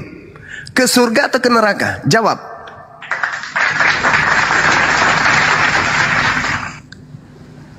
Oke. Buka mic-nya Pak. Cepat biar selesai. Kemana perginya orang yang dikutuk oleh Elohim? Jangan di-mute-mutekan bang, biar bisa saya jawab. Ini stikernya diangkat lagi ke atas. Diangkat sedikit bang. Jangan ditutupi namanya. Jangan pelit kali ini. Stikernya dinaikkan dulu sedikit. Nah, supaya kita bisa tahu dia termute atau tidak. Orang yang dikutuk oleh Elohim itu ke neraka atau ke surga? Selain daripada Yesus, orang yang terkutuk itu sudah pernah. Tidak bisa selain daripada apa? Kucuk, kamu tadi mengatakan Ulangan 21, 22, 23. Jadi yang harusnya dikutuk itu kalian. Kalian itu tadinya neraka kan? Bro, teman-teman, mohon dibantu tap layarnya teman-teman. Layar teman-teman. Bro, saya lanjutin pertanyaannya Bang Yoma. Yesus itu mati terkutuk. Hei. Yesus itu mati terkutuk nggak? Tunggu dulu, kenapa turun Bang Juma itu bang? Kena tombak. Ya usah lu urus yang begituan, lu urusin aja dirimu. Kenapa kena tombak dia bang? Pertanyaannya, Yesus itu mati terkutuk atau tidak? Iya, sesuai dengan ayat yang cukup. Dia rela menjadi cukup. Saya nggak nanya tujuannya. Kalau Yesus itu mati terkutuk, orang yang mati terkutuk itu tempatnya neraka atau surga? Orang yang mati terkutuk itu selain Yesus sudah pasti ke neraka. Di mana datanya? Selain Yesus di mana? Ya Yesus kan naik ke surga, itulah ada buktinya. Berarti dia nggak terkutuk dong? Ya terkutuk selama 3 hari itu. Oke, sekarang apakah Yesus di atas surga ini saya ikuti ya? Masih terkutuk atau tidak? Tidak lagi. Siapa yang melepas kutukannya? Hah? Siapa yang melepas kutukannya? Ya nanti ku jawab sesudah saya di surga ya bang ya. Udah turun. Udah turun lah. Turun lah kau. Angan-angan belaka kau. Angan-angan kan, kena kan ujungnya, nggak bisa. Nanti lah setelah saya mati baru jawab. Kalau mati sekarang, nah baru tuh kirim surat kemari, kirim WA. Mencet kan lo sama gua. Selain Yesus terkutuk, tapi orang yang terkutuk ke neraka. Yesus tidak, padahal dia terkutuk. Apakah Yesus sekarang masih terkutuk? Sudah tidak katanya. Siapa yang melepaskan kutukannya? Mana datanya? Mau kemana pun kau nggak ada urusan. Bang Andi. Jadi intinya adalah menurut Bang Juma dari awal sampai akhir yang dikutuk itu adalah orang fasik, penjahat yang dikutuk sebagaimana Ulangan 21, 22, 23 itu. Yang dikutuk di tiang salib itu bukan Yesus, karena Yesus bukan penjahat. Yesus itu orang soleh. Jadi yang kau tuhankan itu penjahat, yang dikutuk di situ. Bukan anaknya Maria. Itu baru benar. Sadarlah kau semua di sini, sadarlah. Di mana datanya, Bang? Ya sekarang. Yudas. Saya dengerin dulu. Boleh nggak mengutuk orang yang tidak bersalah, Bang? Tidak. Tidak. Terus Yesus itu punya salah nggak? Tidak. Ya, yang mati terkutuk di tiang salib Galatia 3 siapa? Yesus. Katanya tadi nggak boleh ngutuk orang yang tidak bersalah. Sekarang abang berbicara tentang penyaliban. Saya ulang lagi, Bang. Saya ulang nih. Penyaliban. Saya ulang sekali lagi sebelum diganti Bang Juma. Boleh nggak mengutuk orang yang tidak bersalah? Tidak boleh. Yesus punya salah nggak? Tidak. Terus yang mati terkutuk siapa? Yesus. Orang gila kau. Orang gila kan? Lanjut Bang Juma. Orang gila ini satu nih. Ya, mereka ini semua anti Yesus. Orang-orang ini adalah anti Yesus. Sekarang kan kamu bertanya, dijawab. Tapi kan tidak sesuai dengan data dalil. Kenapa tidak sesuai, Bang? Kalau abang bilang kalau yang disalib itu sudah menjadi Judas, di mana lagi pengorbanan itu? Karena penyaliban terkait dengan pengorbanan. Saudara, yang menjadikan salib itu menjadi pengorbanan itu kan Kristen. Itu kan kata Bang Juma. Loh, di mana domba-domba disalib ketika mereka ingin dikorbankan? Di mana? Ada orang Yahudi menyalib domba, korban sapi, lembu, ada? Enggak ada. Enggak ada, makanya aku bilang hanya Kristen yang menyalib korban. Kristen di saat penyaliban belum ada, Bang Juma. Iya, betul. Makanya saya katakan hanya Kristen agama yang lucu ya dan unik, karena penyaliban yang terjadi terhadap orang jahat dilantiknya menjadi korban penebus dosa mereka. Ya, tapi kan di situ ada pengorbanan, Bang. Nah, pengorbanan masalahnya apa? Penyaliban yang men-setting kematian orang yang dihukum mati ini sebagai korban tebus dosa kan Kristen. Di mana dalilnya? Di mana dalilnya? Orang yang disalib itu adalah untuk nebus dosa. Di mana dalil di kitabnya orang Yahudi? Ada orang disalib nebus dosa. Di mana itu dalilnya? Ada? Tidak ada, tapi kan untuk menggenapi semua hukum-hukum Taurat itu, Bang. Hukum apa yang digenapi? Hukum Taurat dengarkan. Kalau Anda berbicara mengenai hukum Taurat, di antaranya kitab Keluaran, betul? Betul. Keluaran 23 nomor 768. Haruslah kau jauhkan dirimu dari perkara dusta. Orang yang tidak bersalah dan orang yang benar tidak boleh kau bunuh. Sebab aku tidak akan membenarkan orang yang bersalah. Suap janganlah kau terima, sebab suap membuat buta mata orang-orang yang melihat dan memutarbalikkan perkara orang yang benar. Pertanyaan saya, menurut hukum Taurat yang harus digenapi menurut saudara, boleh tidak orang yang tidak bersalah dan orang yang benar itu dibunuh? Boleh enggak?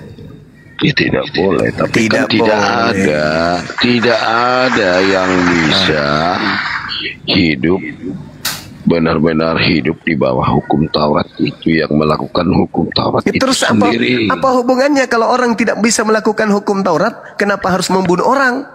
Ada nggak perintahnya? Ada nggak perintahnya ketika ada orang yang tidak bisa melakukan hukum Taurat, maka dia harus berkorban menggunakan orang, menggunakan Tuhan? Ada nggak? Bukannya perintahnya kalau mereka melakukan dosa, mereka diminta di dalam Imamat 1-2 untuk mempersembahkan domba, kambing, sapi, lembu. Kenapa harus orang? Harusnya kita tanya kepada Tuhan. Loh, Tuhan mana yang menginginkan menebus dosa dengan menggunakan darah manusia? Di mana dalilnya Tuhan menginginkan menebus dosa dengan darah manusia? Ya tapi kan itu kenyataannya. Iya, kenyataannya memang ada penyaliban. Yang disalib itu orang fasik. Yang disalib itu orang fasik, bukan orang benar. Dan orang yang disalib itu adalah orang yang dikutuk, bukan orang yang dimuliakan. Makanya balik saya tanya sama Bang Juma, yang disalib itu orang fasik. Yes. Tetapi tidak ada dalilnya di dalam Alkitab. Atau buka dulu, Bang. Aku nggak pernah. Kalau itu diganti serupakan. Amsal 21 nomor 18. Amsal penyaliban belum ada, Bang. Lah, Amsal itu nubuatan dan pernyataan Tuhan nyata di dalamnya. Nubuatan. Yesus sendiri yang mengatakan itu. Harus tergenapi tentang aku apa yang tertulis dalam kitab Amsal. Oh berarti menurut Bang Juba di dalam kitab Amsal itu ada pergantian gitu ya, diserupakan gitu. Kitab Amsal Jelas. berapa Bang? 21:18. Oke Bang, kita baca ya. Silakan.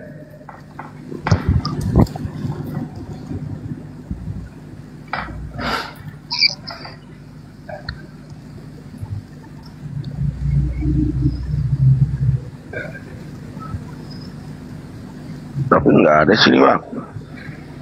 Silakan Anda Orang baca. fasik dipakai sebagai tebusan bagi orang benar, dan pengkhianat sebagai ganti orang jujur.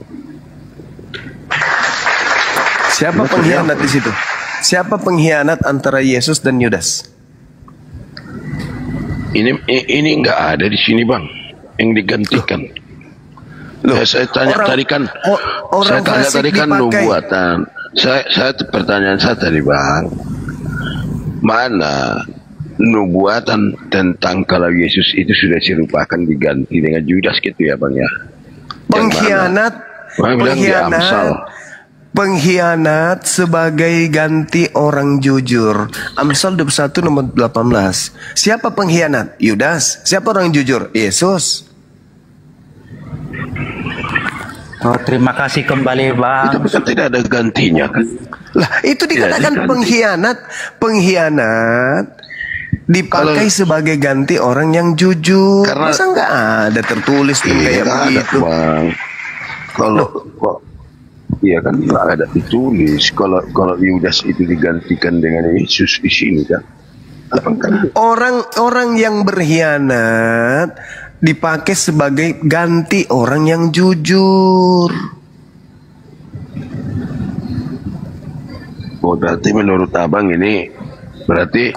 Abang nubuatan ini tentang pergantian Yudas menjadi Yesus gitu ya? Oh iya dong. Oh, itu udah pasti. Berarti artinya pengorbanan di salib itu tidak ada lagi ya? Ya tidak ada memang. Tidak ada konsep, tidak ada konsep di dalam agama Yahudi orang nebus dosa korbannya itu disalib, satu. Dan tidak ada penebus dosa itu menggunakan orang. Hanya dewa Molok yang korbannya manusia. Tidak ada ajaran Yahudi. Penyaliban itu semata-mata berlaku untuk pelaku dosa besar yang dikutuk oleh Elohim. Itu itu ketika Abraham dipanggil bahwa dia akan diminta anaknya diuji untuk diminta anaknya. Ya, itu untuk nebus dosa atau bukan? Itu nebus dosa atau bukan? Ya makanya saya tanya. Kan ya, ini kan Tuhan sendiri yang memintanya kan. Iya, untuk nebus dosa atau untuk menguji? Loh, ya aku nggak tahu. Makanya jangan bawa data kalau Anda nggak tahu. Kejadian Ya kan Abang bilang, aku bilang nggak ada orang yang dibuat untuk menebus dosa. Ketika Abraham dipanggil, bahwa dia harus mempersembahkan anaknya. Itu ini Tuhan sendiri loh. Untuk dosa. Padahal nggak tahu untuk menguji. Anda membawa data itu Anda sendiri nggak tahu. Yang saya tanya, yang saya katakan itu kan saya kan mau meluruskan narasi Abang itu, katanya tidak ada manusia kalau yang dikorbankan. Memang nggak ada, memang nggak ada. Tetapi ketika Tuhan mengujinya Abraham, apakah itu memang bukan anaknya yang diminta dipersembahkan? Diminta. Terus ketika dieksekusi, Tuhan menggantikan atau tidak? Ya, dia kan menguji, dia tidak digantikan dengan binatang. Digantikan dengan binatang. Terus kenapa Tuhan minta binatang? Tuhan minta binatang, kalian ganti dengan manusia. Kenapa? Di mana dalilnya itu, Bang? Tuhan minta binatang. Imamat 1 nomor 2. Ya, jadi apa Pak? Jadi apalagi penggenapan dari hukum-hukum itu tadi, Bang? Apa pengenapan apaan? Di mana pengenapan apaan? Tapi Bang Juma tadi bilang, Juma itu kan sama dengan Yesus katanya tadi. Saya dengar tadi iya dong. itu. Iya, memang betul. Jadi apa bedanya? Nggak ada bedanya. Nggak ada bedanya. Yes. Juma punya bapak, punya ibu. Iya. Yesus punya bapak, punya ibu. Yesus punya bapak, punya ibu. Bapak tiri ada? Ibu ada? Pak Juma bapak tiri enggak? Jadi kalau misalnya berarti ada bedanya ya. Jadi kan saya kan membuktikan ada bedanya kan? Ada bedanya kan? Dengar, bedanya dia bapak tiri, saya bukan bapak tiri, saya bapak kandung. Itu bedanya ya. Satu persamaannya banyak mana dengan perbedaan saya dengan Yesus? Persamaannya? Persamaannya semua. Apa? Iya. Persamaannya sudah kamu sibuk tadi. Ya persamaannya saya sama-sama manusia, semuanya sama. Pembedanya saja dia itu tapi lahir tanpa ayah. Kamu berubah-ubah. Sekarang permasalahannya adalah syarat untuk menjadi Tuhan adalah harus lahir tanpa ayah gitu. Anda kan berubah-ubah. Anda bilang tadi aku sama dengan Yesus. Yes, kenapa saya katakan saya sama dengan Yesus? Kenapa? Tapi apa perbedaannya? Saya bilang kenapa tidak saya ada. Mengatakan itu? Dengar. Kenapa saya mengatakan sama? Karena orang Kristen menuhankan Yesus karena dengan alasan Yesus itu rohnya dari Elohim. Roh Elohim yang ada pada diri Yesus. Ternyata rohku juga itu adalah roh Elohim. Dalilnya ada dalam kitab Kejadian 6 nomor 3. Jelas itu. Terus apa lagi yang menyebabkan kemudian Anda menuhankan Yesus? Ya, jangan di-mute ya. Apalagi yang menyebabkan kemudian Anda menuhankan Yesus? Karena Yesus berasal dari firman. Menuhankan yang dimaksud seperti apa itu? Ya menyembah. Kalian melantiknya menjadi pencipta langit dan bumi yang datang dalam rupa manusia. Itulah kalian. Lalu maksudnya. Iya, lalu enggak begitu. Lalu siapa Yesus ini? Siapa Yesus ini menurut saudara? Yesus itu Yesus. Anda bertanya Yesus kan? Dongok. Loh, udah Anda kamu tanya Yesus. Memangnya Yesus itu memang Yesus. Jadi siapa? Saya pikir tadinya Yesus itu Marti. Kupikir Yesus tadi itu Martina. Ternyata Yesus itu adalah Yesus. Diskusi pakai congor, pakai ilmu dong. Saya kan bilang diskusi dengan saya itu pakai akal. Kalahkan saya dengan ilmu. Ya, kalahkan saya dengan ilmu. Jangan pakai congor babi kalau dengan saya. Jangan nanti sampai stroke abang. Ya nggak apa-apa. Kalau demi kebenaran nggak masalah. Yang sehat lah bang. Belum nggak masalah. Ntar dulu. Ya sehat abang. Kata-kata abang juga harus. Persilakan bicara kau ntar dulu belum. Nggak usah kau ceramai saya. Saya mau nanya dulu semua teman-teman di sini yang laki-laki nih. Apakah kalian semua yang laki-laki jawab ya? Apakah kalian semua sama jenis kelaminnya dengan Yesus? Sama beda? Semua jawab. Dia juga jawab. Sama. Baik. Diam dulu kau ini saya mau ngomong. Diam dulu. Apakah kalian sama dengan Yesus keluar dari rahim ibu? Sama. Apakah kalian sama pernah menjadi bayi seperti Yesus? Sama dong. Apakah kalian sama pernah ngantuk seperti Yesus? Sama. Apakah kalian sama pernah lapar seperti Yesus? Sama. Makan ikan goreng juga. Apakah kalian sama pernah tidur seperti Yesus? Sama. Aku juga pernah tidur di perahu. Perbedaannya Yesus itu utusan Tuhan, kita ini adalah bukan utusan Tuhan. Itu aja bedanya. Setuju? Setuju. Terima kasih. Sekarang anak dewa saya tanya. Oke bang. Anak dewa saya tanya Anda dari dulu. Apakah jenis kelamin Anda sama dengan jenis kelamin Yesus? Nggak tahu saya bang. Nggak pernah kuliah itu bang.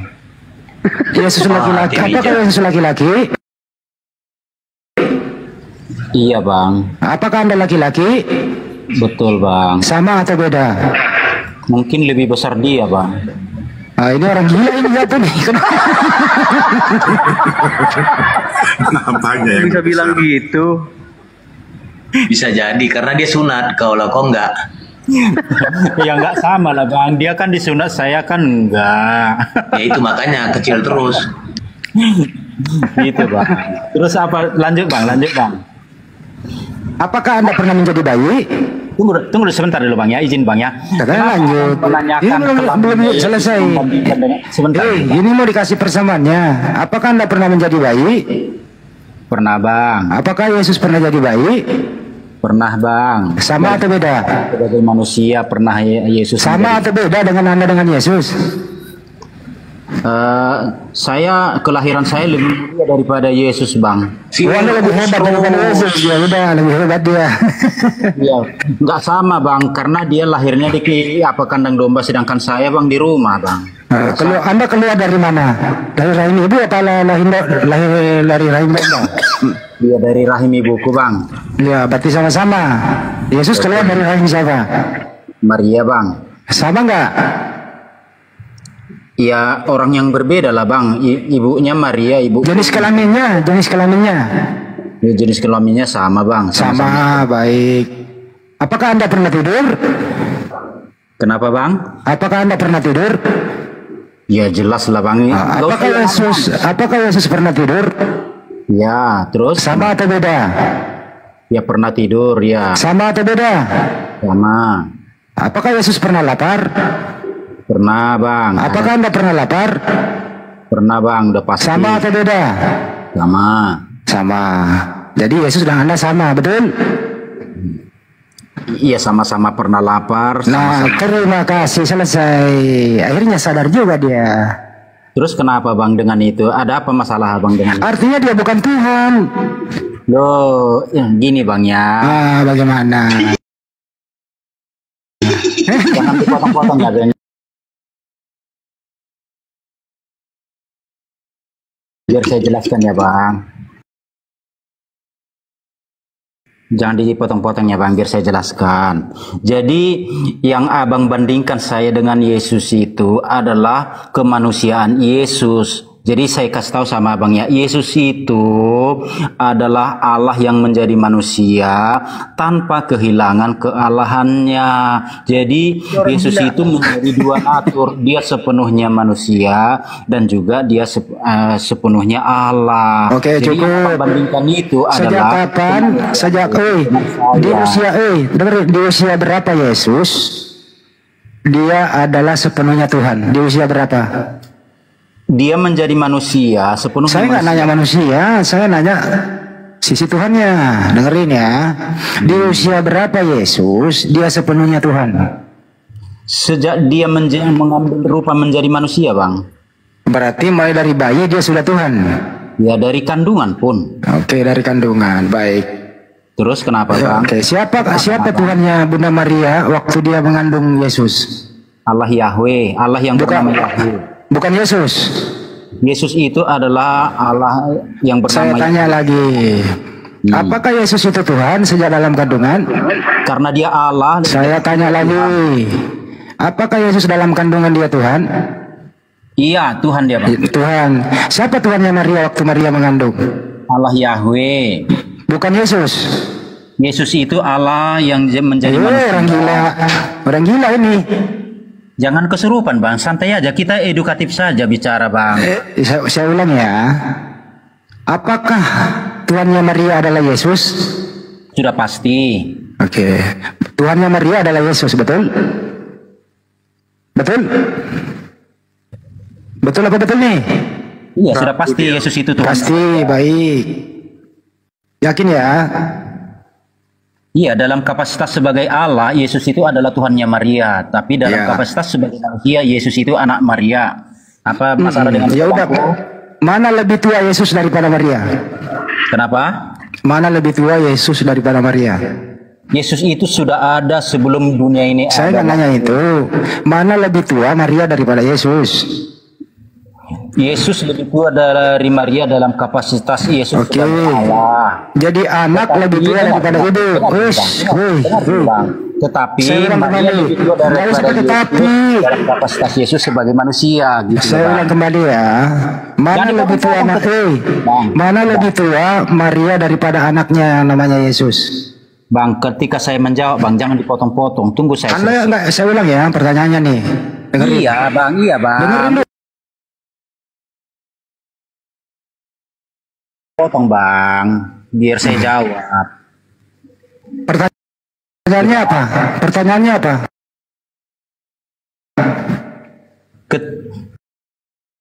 Ketika saya menjawab Bang, jangan coba diulang pertanyaan saya baru Anda jawab. Nah, kenapa? Apa, Bang? Coba diulang pertanyaan saya baru Anda jawab. Mana lebih tua Yesus daripada Maria?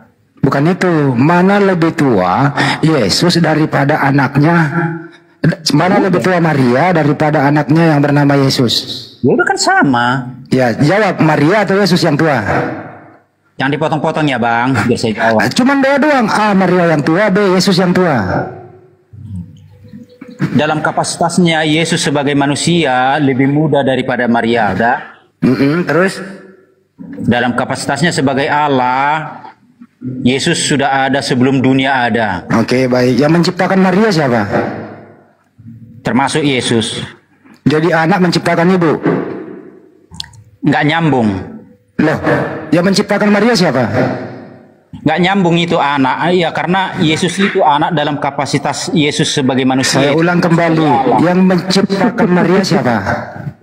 Yesus dalam kapasitas sebagai Allah. Yesus itu anaknya siapa? Yesus dalam kapasitas manusia anaknya Maria. Ya, berarti anaknya Maria menciptakan Maria. Yesus dalam kapasitas orang gila ini. Anaknya Maria. Udah, orang gila. Jadi gini bang ya, jangan dipotong-potong. Kaisar lo mau terusin nggak sama orang gila nih? Gini bang, jangan dipotong-potong. Yesus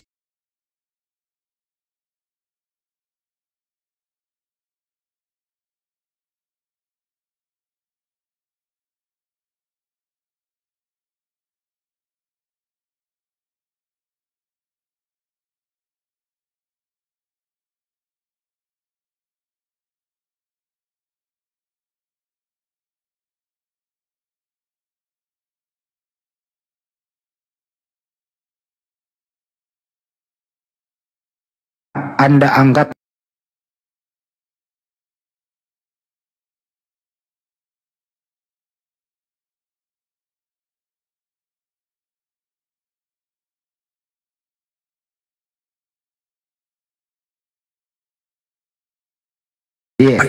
Jadi begini ceritanya.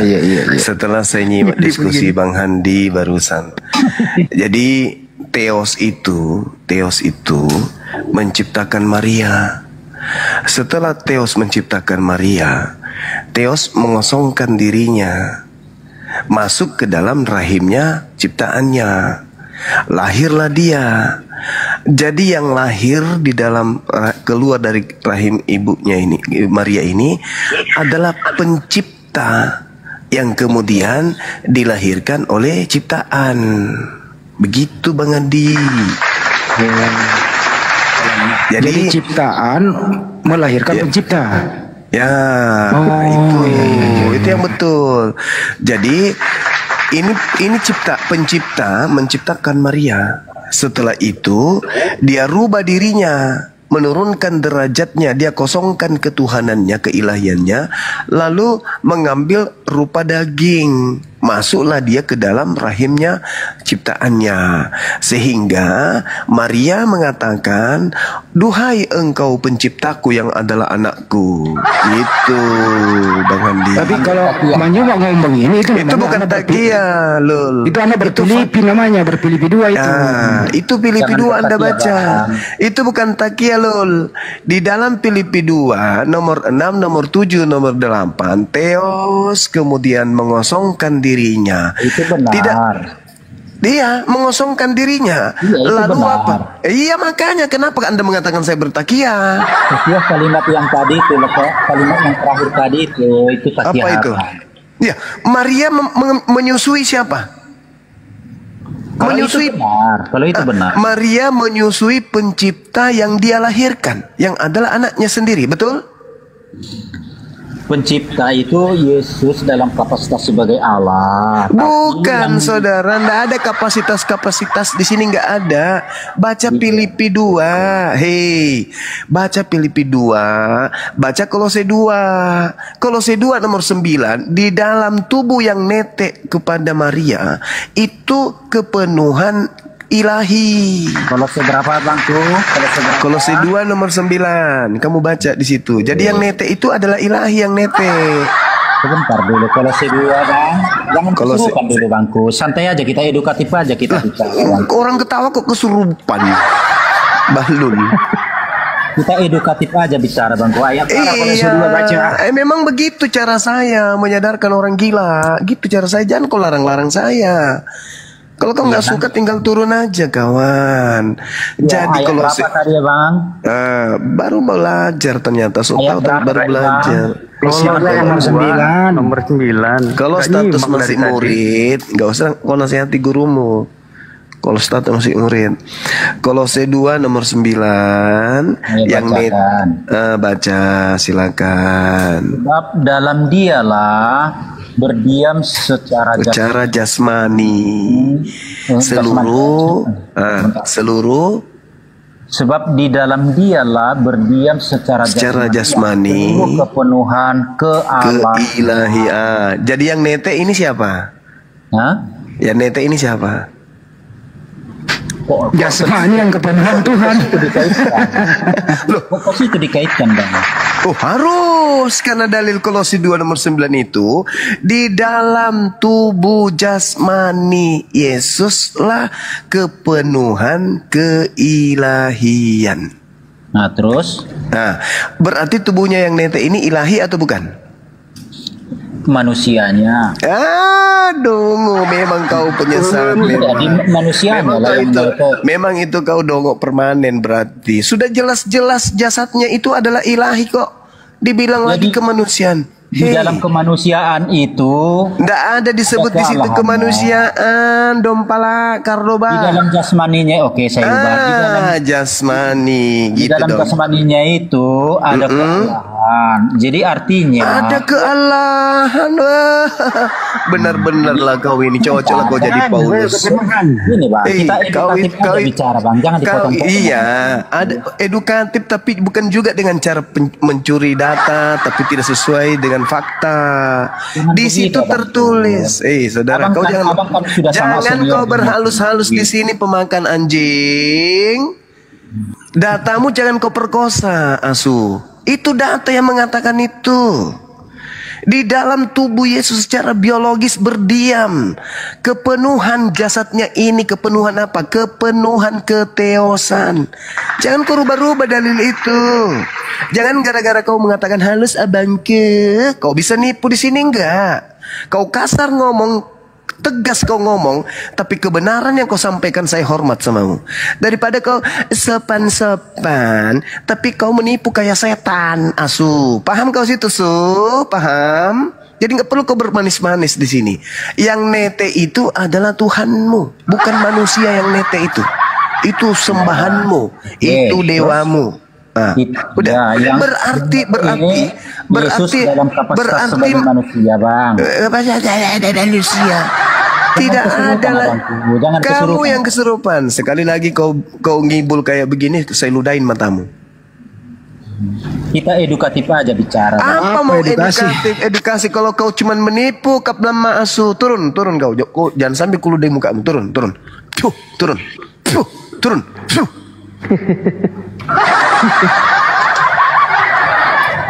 Data pun dilawan. Data lo dalam kitabnya ya. Coba Bang Handi dibacakan lo Kolose 2 nomor 9 Bang Handi. Ya walau pasti tadi lupa gue. Yang jelas jasmani itu. Silakan baca. Jasmani kepenuhan lah. Saya bantu ya Bang Handi ya. Kolose 2 nomor 9. Sebab dalam dialah berdiam secara jasmania seluruh kepenuhan keteosan. Jadi yang penuh keteosan ini apanya? Jasadnya atau apa? Jasmaninya. Berarti yang nete ini siapa?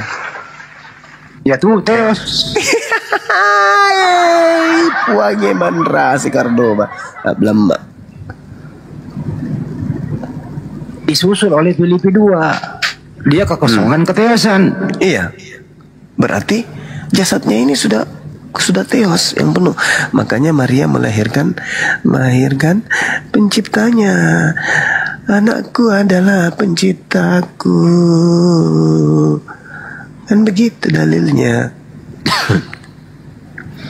Anakku adalah penciptaku. Duhai kau anakku, yang adalah yang menciptakanku. Tetek lana, biar kau jadi besar. Makanya jangan paksakan anak orang adalah Tuhan. Ini risikonya. Bukan dipaksa tahu Bang Handi. Bukan dipaksa. Memang dalilnya begitu tahu. Mami dia apa Pak? Dalil kitabku mengatakan memang harus kayak gitu tahu. Biarkan Tommy tahu dia menyembah tahu kepada anaknya orang. Itu dalil agamanya memang gitu. Cuman kita tinggal butuh mereka ini jujur bahwa Maria menetein penciptanya gitu loh. Tapi bisa aja kan orang sehat bahwa itu data disusun, ditulis setelah yang bersangkutan sudah nggak ada di muka bumi. Itu dia makanya Yesus mengatakan waspada Ki terhadap penyesat yang datang kepadamu bawa-bawa namaku. Itu maksudnya. Tapi orang-orang ini nggak mau waspada, malah diaminkan gitu loh.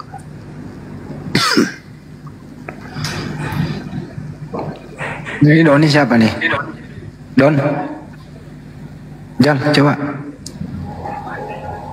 Doni. Don. Kemana-mana tadi sebenarnya topik ini ya. Mulai dari ulangan 21 tadi.